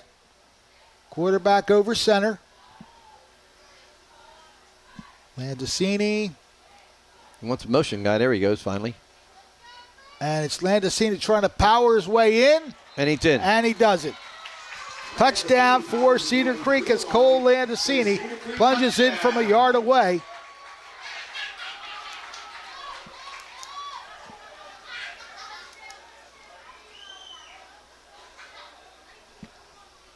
Two points away from tying this, but are they going to go for two is the question. I would think so. I think I have to. They're in the huddle, so you want to tie this game up now. The 2-point conversion. Interested to see where they go with this play. Try to make up for the block kick and get that other point this way. And now they shift out. Here we go. Whistle. Offside. Offside. Oh, that'll change your play call. It's going to go against St. John Vianney. So the ball will be right there, just about at the goal line. Quarterback Cole Landacini come over to the sideline briefly, see what coaches want to do here. It's the ball at the 1.5, I guess. Was it 4 yard line, 3 yard? Forget. So once again, Landacini over center. He'll hand off, and busting in for the 2-point conversion is the man who carried the load throughout that drive, Deshaun Collier. Cramp and all, he gets into the end zone to tie the game with 11:35 left in the fourth quarter. It's Cedar Creek 21 and St. John Vianney 21. 11:35 remaining in the game. If you're planning to build a home, make your first step a visit to Halliday Leonard. Halliday Leonard will consult you on your design and assist the development of your custom home.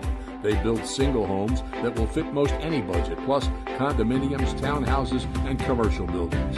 Get your ideas together and take them to Halliday Leonard, 700 Haven Avenue in Ocean City, or phone 609-398-5737. Halliday Leonard will help make your dream home a reality. Pride, passion, and persistence. These are the values that drive us all at Ron Jaworski Golf. We strive to deliver outstanding conditions as well as playability for golfers of all ages and abilities. Our championship golf courses offer a variety of challenges, from a link-style walk along the river to an escape into the pines and everything in between. My team at Ron Jaworski Golf is committed to delivering memorable experiences every single day. See all we do at ronjaworskigolf.com. Oh, out of bounds. So the kickoff goes out of bounds. That'll be a penalty against Cedar Creek. Cedar Creek kick goes out of bounds. Good field position for St. John's now because it's kick out of bounds. Well, most importantly, Cedar Creek has come back from a 14-point deficit to tie up this game. Unless they want to kick it again. If they have the option to kick again, or they get the ball at the, I believe it's a 40-yard line. Maybe 35 now. That would be my choice, to take the football. Yep, 35-yard line. Okay. That'll bring the ball So to the first and 10. 35-yard line. St. John Vianney from their own 35-yard line. All knotted up at 21. Blackjack all the way across the board. 21-21. Shotgun formation. Back to throw. Quick toss is tipped. Tipped at the line of scrimmage. And the quarterback got hurt. He's grabbing his left knee, or his right knee. That's not a good sign. Elias Blocker got his mitts up just in time to knock that ball down. Let's see if we can pick that up. Yep, he stepped No, up. but I don't see him making any contact. That was a weird part. Quarterback just. Oh, it's a cramp. Okay, that's why. Okay. That makes more sense. Yeah. He's not the first one today. No, that's Won't about be the last. 4th or 5th cramp Yeah. at least. Yep. So once they work that out, we'll get back to the action here. 11:23 showing on the clock. Of course, he's going to have to come out for one play. Yeah, he's going to have to Oh, walk he's limping a little bit. Yeah, he's going to have to attend to that on the sideline for a little bit. So it'll be 2nd and 10 for the Lancers at their own 35-yard line. number 12 is in. Young backup for St. John Vianney. See if we're lucky enough to Yeah, that's the one who was taking all the warm-ups. Yeah, Petracca. He's a junior. Anthony Petracca. You can never base things on the warm-up. And He's keeping it. He faked the toss and is keeping it still on his feet. Nice Got run. about 8 yards maybe. Nice run by the junior coming in cold like that. Absolutely. But 7 brings up 3rd down 3. 1 and out. Yep, Petracca picks up 7, so it's 3rd down and 3.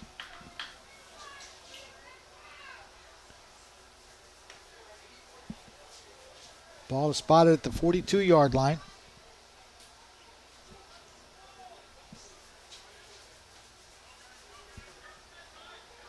Two men split to the right side.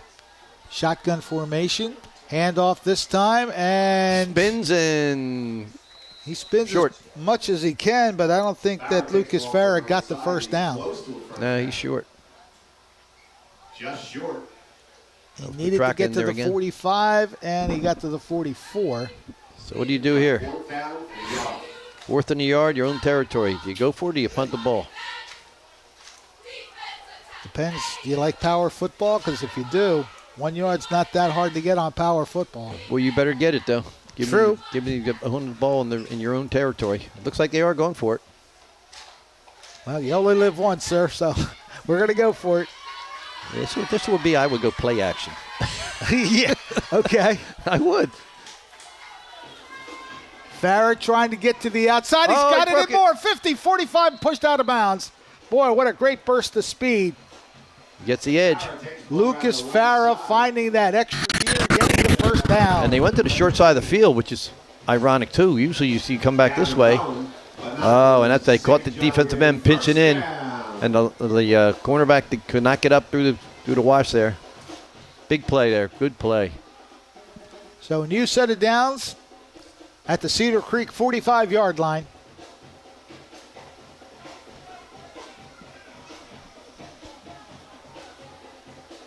Petracca's still a quarterback. Yep. He fakes the handoff, and he keeps maybe 2 yards is what he gets this time. Petracca over the right side. Pulled down by Jason Mansfield. Yep. They're going to mark him at the 43-yard line, so indeed a 2-yard pickup. 2nd down and 8. Clock ticking down towards 9 minutes to go.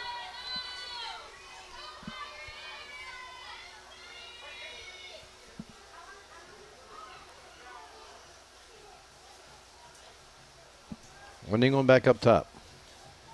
Like right now, maybe. Oh, Gets he away, and now he's going to run. He's got some room to run. He's got a first down, and he takes a strong hit as he He's gets still to the 32-yard line. Boy, the moxie of these athletes is Well, I'll tell tremendous. you what, great he took run. a shot. Took it and kept on moving. Petracca scrambled around the right side. Oh, you love that. Yeah, it's a stinger came out of that one by the defensive back. It tried to hit him there. That's a stinger. You can see it from here, number 8 for Boom. Cedar Creek. But not until St. Johnny has a first down. Yeah, it was quarterback on quarterback. Cole Landacini, number 8, making the You never big want time to see hit. that. Hopefully it's his left arm, not his right arm. Well, the ball is spotted at the 31-yard line. 1st and 10 for St. John Vianney. Handoff. Farah cuts back, and he's met at the 30, and then Not this slammed time. down. Big number, 54. Yeah, that's what you say. Where are you going, son? Down number 54, Slayton Slayton D'Amico really with the emphatic tackle. Yeah, Mr. D'Amico wrapped him up. Winds up being, it looks like a 2-yard gain to the 30-yard line. Tail through halves. Cedar Creek entered back with 2 scores now. St. John Vianney is marching down the field. 2nd down and 8. Handoff, trying to find somewhere to go, and he does get a crease, but he's then met by the Cedar Creek defense. Ball off the right side, taken by Connor Ortiz. Yep, Connor Ortiz is the ball carrier for the Lancers. They're going to put the ball down at the 27-yard line. Big 3rd down play here. And about 4 brings up 3rd down and 6. Let's see what they devise here on a big 3rd down play. 7:20 and counting left in the game, all tied at 21.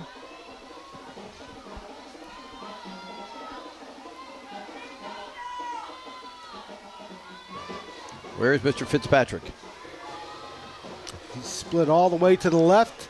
The pass goes into the middle That of the didn't work. field. That had no chance, as you see 4 different jerseys there for Cedar Creek to make the stop. I think they're still going to go for it here. Too long field goal. Not going to punt from inside the 40, I don't believe. Jaheim Worthy on the catch, but that play really had no chance to get going. Wrapped up by a few. So it's 4th down and 7. Brings up 4th down, 7. 6:30 remaining. This is one of those plays where you have to know where the 1st down is and make sure you get your receiver to that 1st down I got to mark. get the ball to Fitzpatrick here. Okay. Well, he was split to the left last time. And I'm looking for number 1. There he is, split all the way to the left. They got single coverage here. Unless that safety's going to help. He's moving over now. See if they go moving down on the up. middle of the 2. Oh, they. Quarterback is going to keep it. Oh, it's close. He's short, it looks like. We'll see where they mark it. Petraka takes it on the left side. It looks like it's short. First down. Petraka tried to get there. He used as much of his speed as he could get, but he's going to be marked short. So it's going to be turned over on downs. Back to Cedar Creek. Big deep defensive stop there with 5:56 to go. Cedar Creek takes over. See if they can take advantage of it. Now you're at that time of the game where you want to possess as much as you can and make sure you get a score here to take the lead. See, I'm from the different school of thought there. I want to score as quickly as possible to Okay. make sure that I can, I can get on the board. I don't want to, And count on your defense. No, well, exactly, exactly. You don't. Sometimes you try to go too cute and you don't win the ball. But I tell you right here, I go up top right now. Well, that's why Baskin Robbins has 21 I flavors, know. right? You get a little play action here. Look at everybody's up the line of scrimmage. That's what they're looking for. Busting loose across the 30. Still on his feet. Across the Good run. 40-yard line. And I guess that cramp is no longer a factor. Yeah, he ran better that time. Yeah, Deshaun Collier. He's had a good amount of carries in this one, and that one was a very big one. Jaheim Worthy, but not until a Cedar Creek first down. We're going to mark the ball at the 41-yard, not 40-yard line. Step back. That's just a good, strong run. So 1st and 10, Cedar Creek from their own 40-yard line.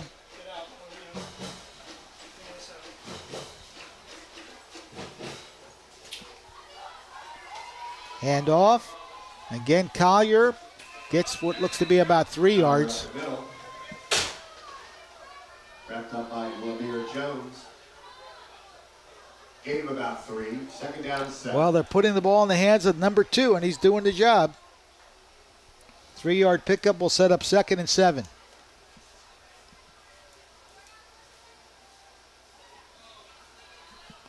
Sure looks like their intention. Collier right next to quarterback Landicini. Landicini is going to throw the ball, tries to hit the home run ball, but that one was thrown out of They're going bounds. to call interference. Yeah, there was a bump there. Yeah, he pushed him out of bounds. Even though the throw was not catchable, I don't think in high school it has to be. There is a flag on the play. Yeah. Illegal contact.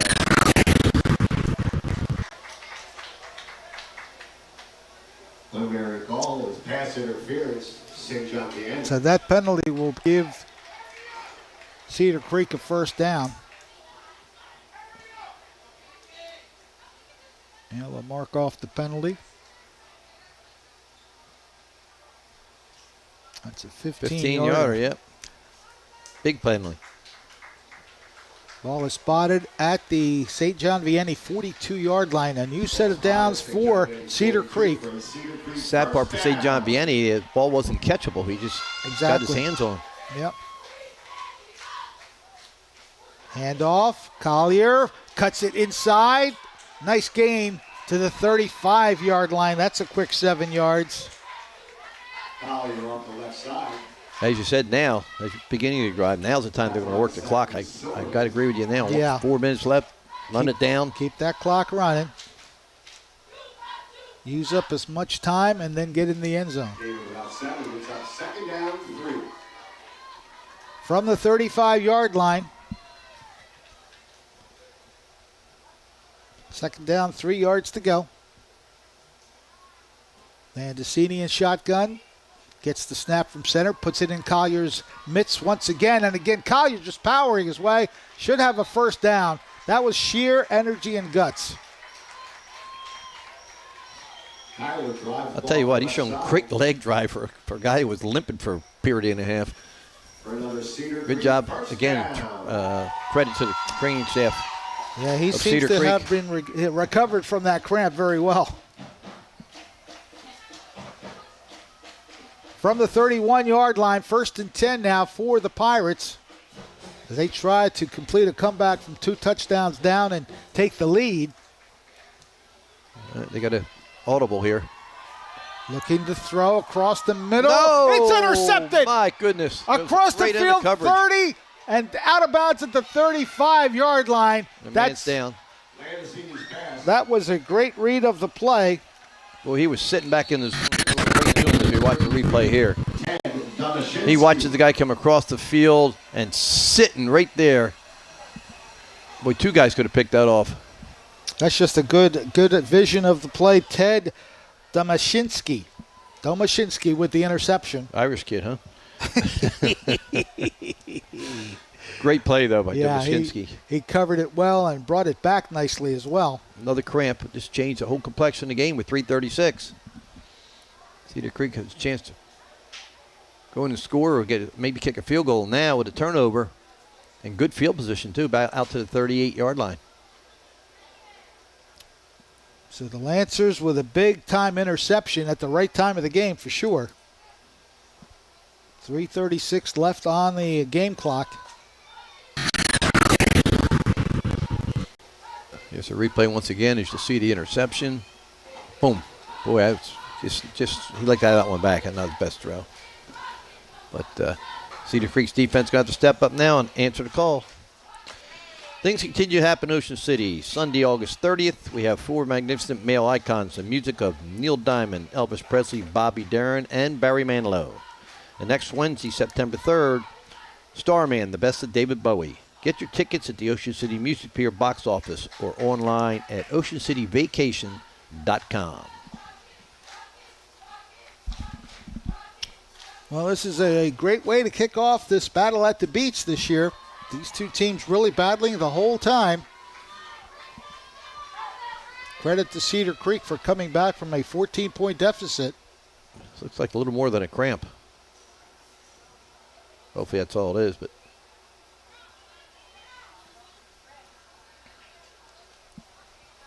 yeah, he's walking off very slowly. And I'd like to remind you that the WJFL Coaches Association, the Battle of the Beach, was created and operated by the West Jersey Football League Coaches Association. Thank the City of Ocean City Board of Education for the assistance and cooperation. Association unites coaches with the league, coaches single shared voice. Proceeds go for scholarships.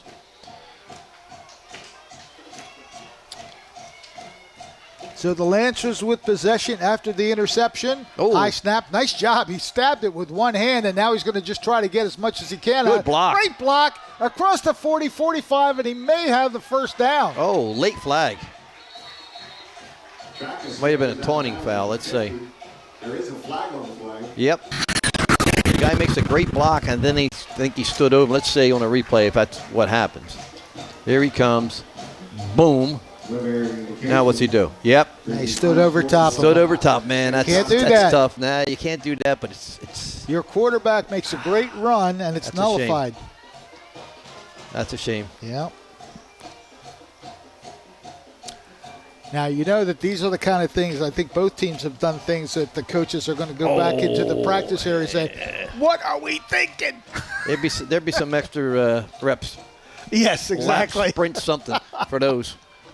Oh, man. Physical mistakes you can deal with. The mental ones are really tough. Well, you throw a great block, you just get away from the situation because your quarterback's already past you. Yeah, that's the internet these days. You know, they see all that stuff at the upper levels now, and they mimic it. You know, I mean, you see that in the NFL, college. You know, it's just hard to deal with. Let's see. Oh, they may be calling it from the end of the play. That makes sense. All right, so the ball is coming back. 15 yards from where. Yep. So I believe it'll be. I don't know if first and 10 or is it first and. Yeah, I guess it is. Yeah. All right, looks like he's going to put the ball down at the 35-yard line. It wasn't a dead ball foul. It was a live ball foul. Right. Okay. Oh, they're making 2nd and 10. Is that correct? Looks like 2nd and 12. Or 2nd and 12, I'm sorry. Yep, they got it. They have to get to the 47 to move the chains. So it was a dead ball foul, which makes it back to where, okay, that makes sense. All right. 2nd down and 12. 2nd and 12 now for the Lancers, and now we have an official discussion. Now they're talking about it.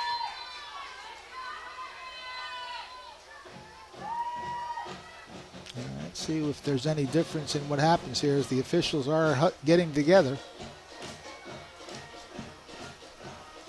The opening game of the 6th annual Battle at the Beach here at Ocean City. Fred Melendez along with Steve Parker. We have several more games still to come as we look ahead. And now they're making it 1st and 10. Okay. That's what I thought because of dead ball. All right, so it's 1st and 10 from the 35. Now we settle that down. 1st down 10.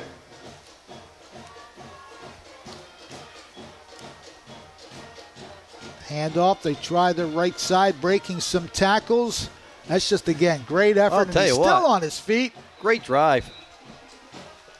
Good run. Drags a pile of Cedar Creek Pirates. He just loves seeing the effort from these young men. Yeah, it's not a big running back either, number 21 Yeah, there. That's Farrer. he's been the one that's done a lot of the rushing for the. If I had to guess, I'd say he's probably about 5'8", 170 pounds, if that, 160 pounds. But I'll tell you, he's breaking a lot of tackles. Well, he picked up 8 big yards there to make it a nice, manageable 2nd and 2. And he's Give it to going him to get again. the ball Why not? back. Now he Nowhere to go. hesitated. Oh. When you hesitate, that's what happens to you. You're lucky he didn't get hurt there. He got his leg bent back under him, but he's okay. He lost a couple yards back to the 41. Sometimes you just have to commit, Steve, and just go with what's in front of you. If it's 1 yard, get you 1 yard. Yep. All right, big third and 4. Big play coming up here. But the clock's winding down with only 2:20 left in this ball game.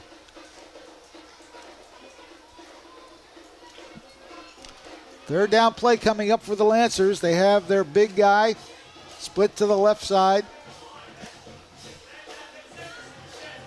That being Noah Fitzpatrick. Quarterback keep.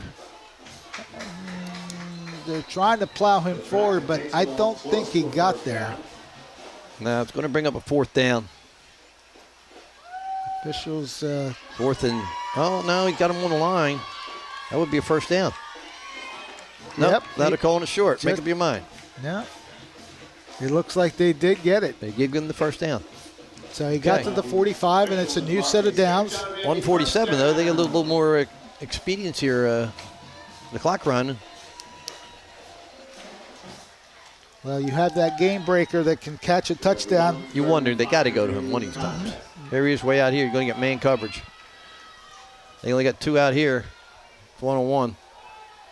Got to throw him the ball. Yep. Noah Fitzpatrick dashing down the field. No, Plenty of time to throw across the middle. Great one-handed catch across the 40, 35, 30, and out of bounds. Boy, that's a taste of their own medicine. And that was the play that Cedar Creek ran earlier with a crossing route. I love the catch. Kaji Brown, the one-handed have, if I'm not mistaken. Let's see if we can pick that up. Here it comes. Here comes a crosser. Way late. Here he is. He's coming and coming. One-handed. Yeah. Nice catch. On the run, too, so he had good momentum going forward. A little stiff arm there. He did it all. That's the same play that Cedar Creek ran so successfully early. Great catch now, as you said. And there's Here 117. we go. 117. We're in that area where it could be one big finish. Quarterback throws complete, but he's behind the line of scrimmage, and he's going to lose a few yards. That one didn't work. Nope. 108 and running. They're going to call a timeout. Not a bad idea. Yeah, you can't take him with you. Not a bad idea. Good play by number 55 for Cedar Creek. Let's see if we can get a name on that. Wrapped up by number 55. That's Caleb Pettiford. Pettiford's name's been called quite a few times Yep. today. He's an experienced guy from last year, part of their state championship team, and 106 now. Got to believe that at some point they're going to have to try to get the ball back to Fitzpatrick. Fly pattern. Fly or cross. They've done very well with a cross in that time, too, which is how Cedar Creek earlier had done, but they gave them right back. They ran everybody off, ran the guy underneath across the field, and if you're a man, it's hard to cover a man if you're trying to come all the way across the field.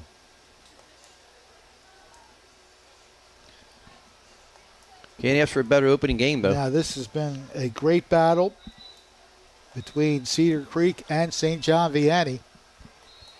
I know St. John Vianney has to be very pleased with their efforts as they're trying to rebound from a tough season last year. Of course, we said Cedar Creek graduated a lot of upperclassmen, and they're come back with a couple guys who played before. Their new quarterback's done a nice job. Second Here we down go. and about 2. Man in motion to the near side. Somebody better get him. Plenty time to throw. There he Quarterback's going to take off. He's got the first down. No, that was to the 10-yard line. Oh, I'm sorry. Yeah. 10. I saw him pass that line. Yeah. My bad. Third and what? 8, 7? 7, yeah. Clock running. 45 seconds and counting. Oh, there's a movement there. They called it. They got it. Yep. Guy in a slot twitched. Illegal motion, and that's going to cost 5 yards. There's never a good time for a penalty, but not there. And what they got to know is once the ball's set, the clock's going to start again. The penalty does not stop the clock. So as soon as they set the ball, the ball goes back to the 32-yard line. and there they wind it. Okay, clock is moving. And these guys 35 are seconds. coming out. They're still not set. A lot of times going off. Back to throw. There he is. Across the middle. Nice play play. by 9 there. Great defensive effort there. Boy, nice play by number 9 for Cedar Creek there. That was a big-time play. Your Mensa. Knocked away by But Mensa. Mensa, what a real nice play. That's a textbook, you know. Fourth down. Get that front hand over top. 4 seconds remaining. 4th down. Now what do they do? Well, there's not much you can do. There's only 24 seconds left, so Yeah, you got to take a shot. You're got not to take gonna a hit. shot. And again, they need to get to the 20-yard line. So again, you just send your receivers that make know sure the- you cross the 20. Don't know the timeout situation. We don't have them on the board this year. They have 1 left.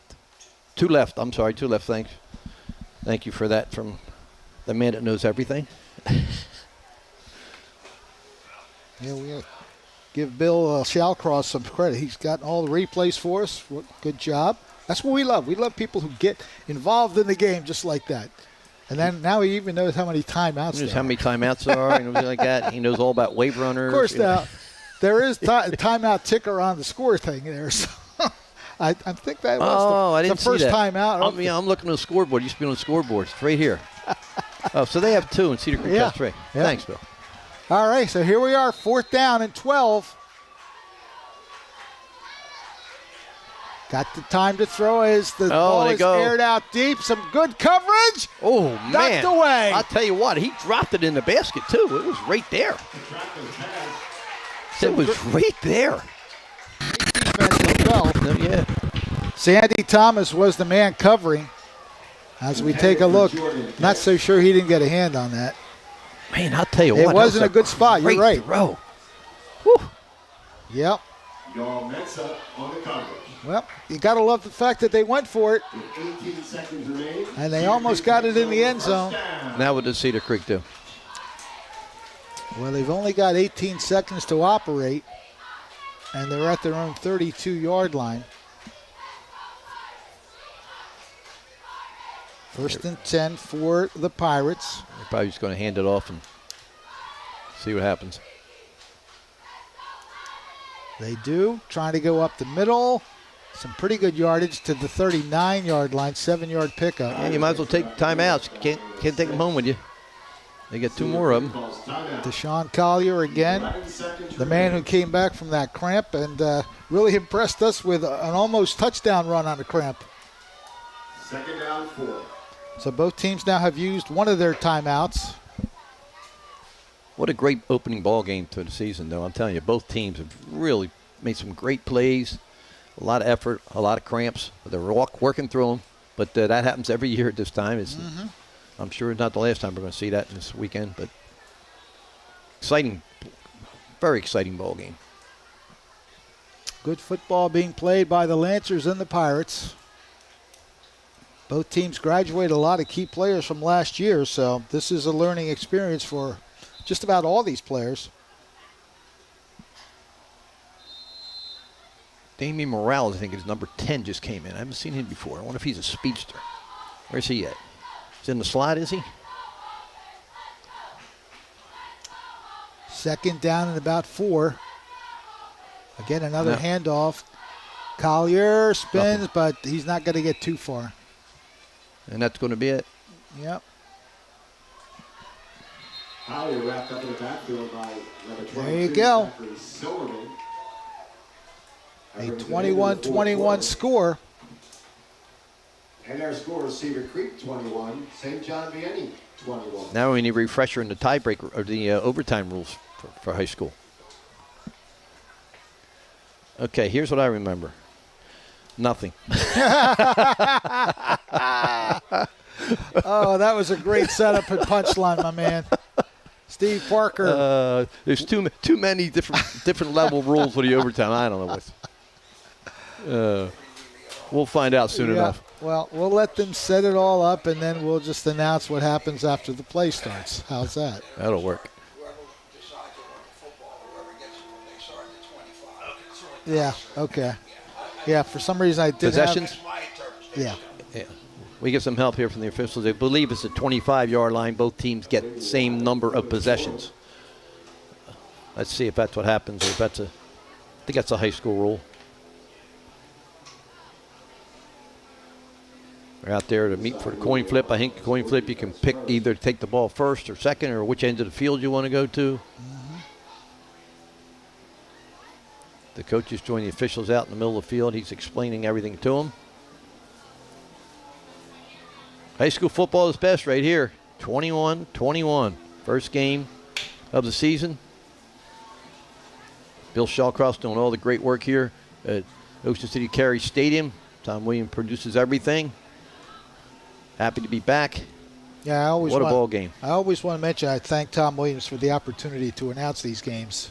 Really appreciate that. I don't want to embarrass Tom Williams, but Tom Williams, my man, I was a sophomore at Mainland when Tom Williams was doing WOND, and he gave me, I got a Player of the Week against Ocean City, signed by Ty. I show that to him every once in a while. That was a couple of years ago. But he's been doing it for, 50-some years at least. Oh, yeah. And I'll tell you what, no one deserves more credit for the high school sports around here than Tom Williams. He has just been an ambassador, the GOAT, whatever else you want to call him. Everybody knows him, everybody respects him. He won numerous New Jersey State Broadcaster of the Year awards, and can't thank him enough for letting me be part of this. Yep. I'll tell you what, this has been a very long conversation. I guess they just about to flip they did just flip it. Yeah, they're make sure everybody knows the rules. All right, let's see what happens here. All right, who won the toss? Looked like Cedar Creek did. So we're playing at that end of the field. I'm not sure who's taking the ball first. We'll find out shortly, though. Absolutely. As we head to the west end of Now he was explaining the ball is placed at the 25. Yep, that's where they're at. It looks like Cedar Creek is taking the ball, I believe.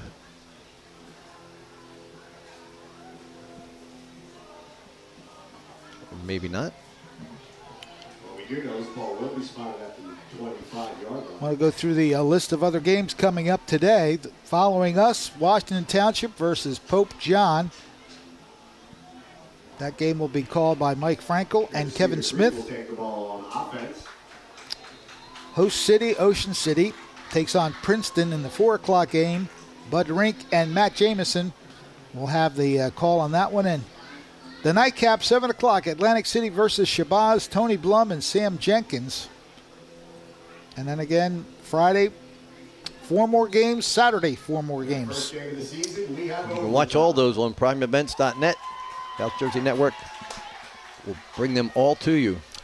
So Cedar Creek does take the ball first, and the first play is a big defensive play by St. John Vianney. Well, one thing you know, it's all 4 down territory here, unless they get close on the field goal, but that opens up your playbook a little bit. A little bit. Loss of a yard, so it's 2nd down and 11.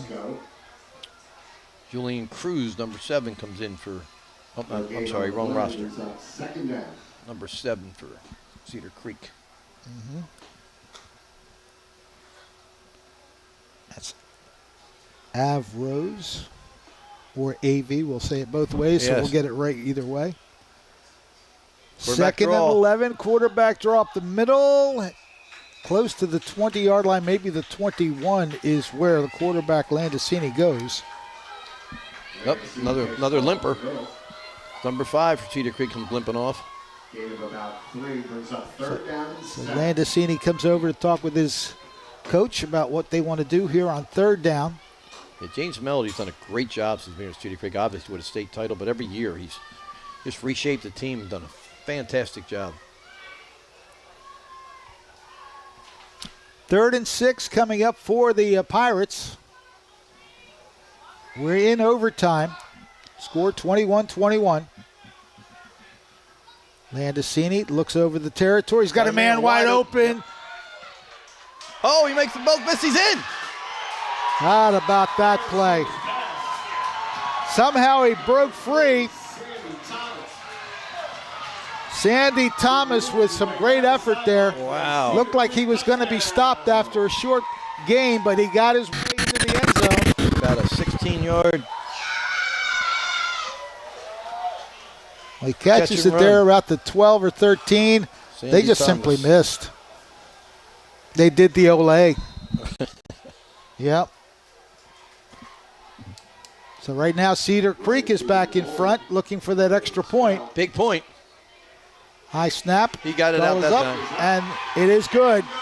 So Cedar Creek took care of its business. So in overtime, Cedar Creek 28, St. John Vianney. A 21-yard touchdown pass from Landicini to Sandy Thomas. You notice, I just noticed it's a different kicker on the extra points than it is on the kickoffs. They got a left footer kicking extra points, and the kickoff is a right footer, for lack of a better word. They don't need a kickoff here, but Here's that touchdown play once again. He's wide open. He makes this first guy miss, although this one right here, Yeah. move. That was a great move, setback move. They had 2 shots at him and did not come up with it. So the touchdown is made, and Cedar Creek has the 7-point advantage. So right now it's St. John Vianney who's got to find a way into the end zone.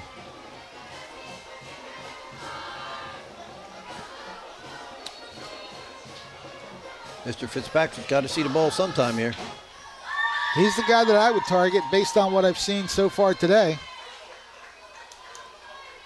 And he's got a bit of a spring in his step right now. He does, I'm doesn't watching he? him, and it's just like, yeah. Let's see if that's the direction they go. They get the single coverage over here. Oh, here it comes. They need another guy. Oh, they got to use the timeout. They've been having trouble with substitutes getting them in and out. They have. And they have to use the timeout to make sure that there's no delay. So that is their second timeout. We are in overtime, 28-21, Cedar Creek.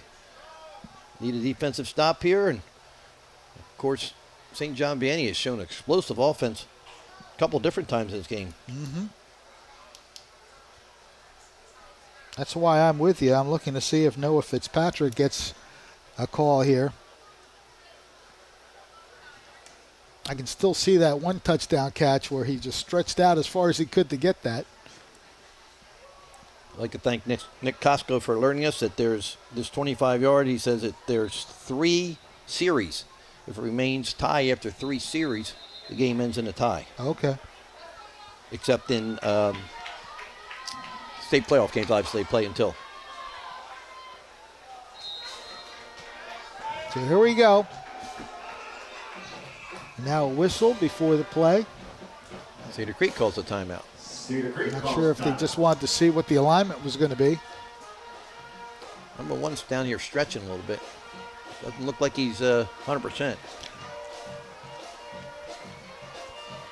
Well, if you're Cedar Creek's coaching staff, you probably have to figure we have to focus on number 1 because that's more than likely the player they're going to go to if they go through the air. Yeah, the running, I'll tell you what, the running back's done a nice job for him, too. He's Lucas Farah has done a nice job. He's gotten a lot of the calls. Not a very big guy, but he's very elusive and very strong through the hips. Made some people miss.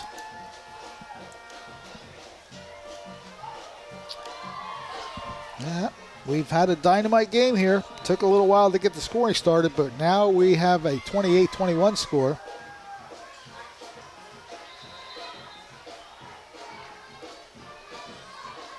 Both teams now back on the field. 1st and 10. St. John Vianney. Empty backfield, shotgun formation.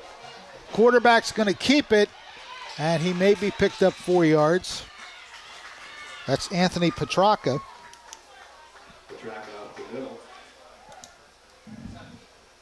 So he picks up 4 yards.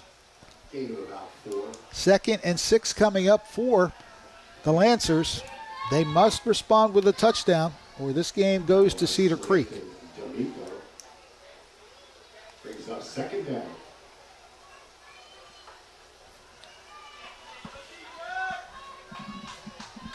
Second and 6. Looking to his left. He's pursued and taken out of the pockets. He's got to run now. He's got to run, and he's going to be close. We'll see where they mark him. I think he got a first down. And he did. Okay, so that's going to give St. John Vianney a new set of downs and some opportunities to, again, get this game tied up. Ball is inside the 15 to the 14-yard line, so a good run there by the quarterback, Petracca. Gives his team a new set of downs. Let's see what they do with it. First game of the year, some of these guys got to be exhausted, especially the interior linemen. From the 14-yard line, they have Fitzpatrick split to the right side this time. They hand it off. Farah trying to go up the middle, and not much happening there. Lucas Farah on the carry. Defensive line stacked up.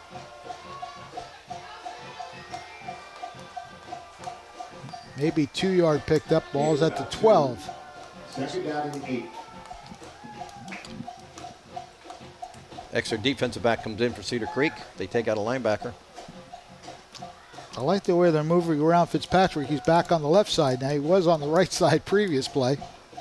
They're looking towards him. The quarterback again keeping it. Good run inside. He's close. Doesn't get in, but he's close.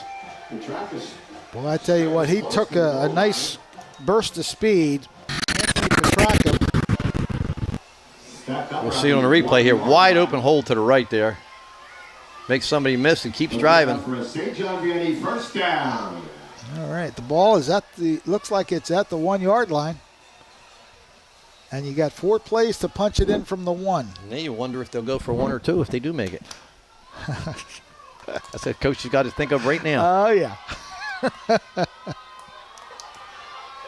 First and goal from the 1. Touchdown. Handoff. Whoa, Oh, great man, step what up a on play. defense. And he's hurt. Boy, I'll tell you what, he came from the backside and made a great tackle. Jason Mansfield just read that play perfectly. We look at a replay, they got a man wide open out in the left side screen. You can't see it, but they had nobody covering the receiver. Boy, Mansfield just shot in there like a rocket to make that tackle. He definitely sold out. He's okay. Second and goal. Oh, Nice snap. nice snap. Nice job of handling it. Nope. Did not Another get stop. in. Fowler stacked up at the line Well, for no gain. they're going to earn this touchdown. Well, I'll tell you what, Cedar Creek stepping up right here. And they're taking a big guy out, and they're putting a defensive back in. That was Kaji Brown on that carry, but he did not get in. Because of that sub, I was surprised that they don't run the ball here. I think they got to get to 21. Third down. And they do. Oh, no, they threw They it. fake it. Fitzpatrick, did he catch that? Yes, he did. Oh, my God, double coverage. He fought off double coverage to make another sensational catch. It's unbelievable. Now, he's not getting up too quickly, but I'll tell you what, I'll take the touchdown. What a throw and what a catch. Oh. I'm telling you, that was just perfectly thrown ball, double coverage, only place it could be, and he put it right on him. Fantastic throw. Man, I tell you what, I see Coach Flannery a little upset there, but you can't really. I mean, the coverage was great. He dropped it in the bucket. You had 2 guys on him. I don't know what else you could have done. Well, now the concern is for Fitzpatrick's health right now because I think he's still on the ground. Do they go for 1 or 2? That's the question. That's a gutsy decision. I will say It that. is. That is a very gutsy decision. The kickers, been spotless so far for him. Do you want to go another round, or you want to try to end it here? Cedar Creek counting their players. They got to decide here what kind of defense they're going to put out there. I guess if they go for 2, they'll call timeout and adjust their defense. Again, it was a great catch by Fitzpatrick, but he did pay for it. A couple players there mentioned he was double covered, and they both got a pretty good lick on him. You got somebody limping off, somebody limping on. It looks like they're going for it. Okay. It looks like St. John Vianney going for 2. Or are they going to try to jump off sides? Let's see. Gutsy call. The snap is there. Quarterback trying to keep it. He has a good burst of speed. He's in. He's in. Yes, he is. It's so hard to tell, but there it is. There's the winning run. Gutsy call. Anthony Petrarca with the 2-point conversion and the winning points for St. John Vianney. What a ball game. Unbelievable. Great ball game. Both teams. Absolutely. We got the overtime. Both teams excelled in the overtime. And Petrarca took things into his own hands and made it happen for 2. And St. John Vianney starts the season 1-0. I'll tell you, you can't say enough about both of these teams here. As you say, they just powered in. Yeah. Just absolutely powered in. As they got a couple of the defenders standing up, and that was the key. As they just really just banged it in, power. And you got to give St. John Vianney a lot of credit. They were down early. They came back. Cedar Creek answered in the second half, but 29-28. What a great ball game. What a way to start the high school football season. Tough loss for Cedar Creek, but you got to really give St. John Vianney all the credit in the world for that victory. And I love seeing the offensive linemen's reactions to plays like that. They all had their hands up saying, yes, we got the blocks, and our quarterback carried it in for the win. Quite a ball game to start this 6th annual Battle at the Beach. Cedar Creek and St. John Vianney putting on a classic that included overtime play. Cedar Creek with the early 7-0 lead on a 85-yard drive that pretty much took up the entire first quarter. But then it was St. John Vianney who built up a 21-7 lead. They scored the next 3 touchdowns. Credit to Cedar Creek, though. They scored the 2 touchdowns that created a tie. Both teams scoring in the overtime, but the 2-point conversion is the difference in this game. 29-28. You can't say enough about Fitzpatrick, man. He made 3 remarkable touchdown catches for St. John Vianney. I mean, he's as good a receiver as I've seen in high school in a long time. I mean, he gets the ball, at the apex. He goes up and gets it with his hands. And I'll tell you what, the throws were great, but I'll tell you, that gutsy call. And congratulations, St. John Vianney. What a great win. Well, I know you'd like seeing it because you were calling for that earlier. I'll tell you what, it was a fantastic football game. One of the best I've seen in a long time. All right, well, that's just game 1. The fun is just beginning. We have several other games coming your way here in just a little bit here as we take a look at the schedule for the rest of the day. All right, we mentioned that Washington Township is the next game, and they're going to take on Pope John. That's coming up shortly. Mike Frankel and Kevin Smith will be handling the call of that game.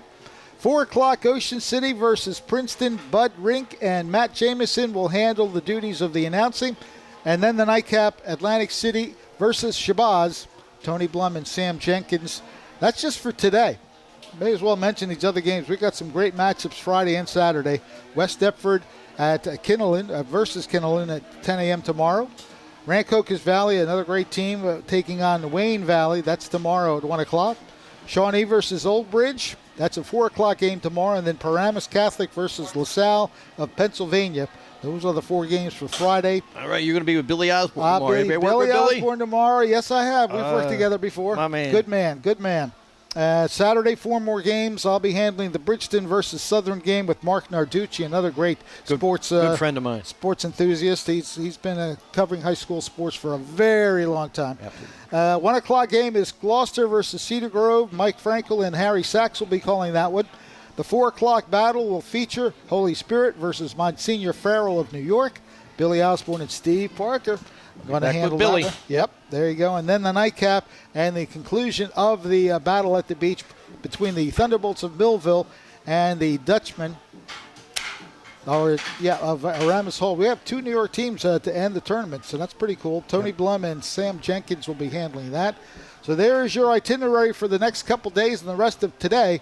And if it's anything like this first game, you want to stay tuned because that was a great football game. I'll tell you what, one of the best football games I've seen in a long time, and have it this early and have the plays were made by both teams was tremendous. I think I know Cedar Creek got to be disappointed, but coming off all the guys they lost, I think they put out a great product here, and I think they got to be really happy with the effort. Unfortunately, it comes down to a tough 1-point loss, but hey, that's football. All right, so for my color commentator there, Steve Parker, and our director, producer, and videotape expert, if you will, Bill Shallcross. Fred Melendez wishing you well. Stay tuned for more of these great, exciting games here at the Battle of the Beach. Final score in this first one, it is the St. John Vianney Lancers defeating Cedar Creek. The Pirates go down by just 1 point on the gutsy call, the 2-point conversion. Stay tuned for more. We have it coming your way in just a bit.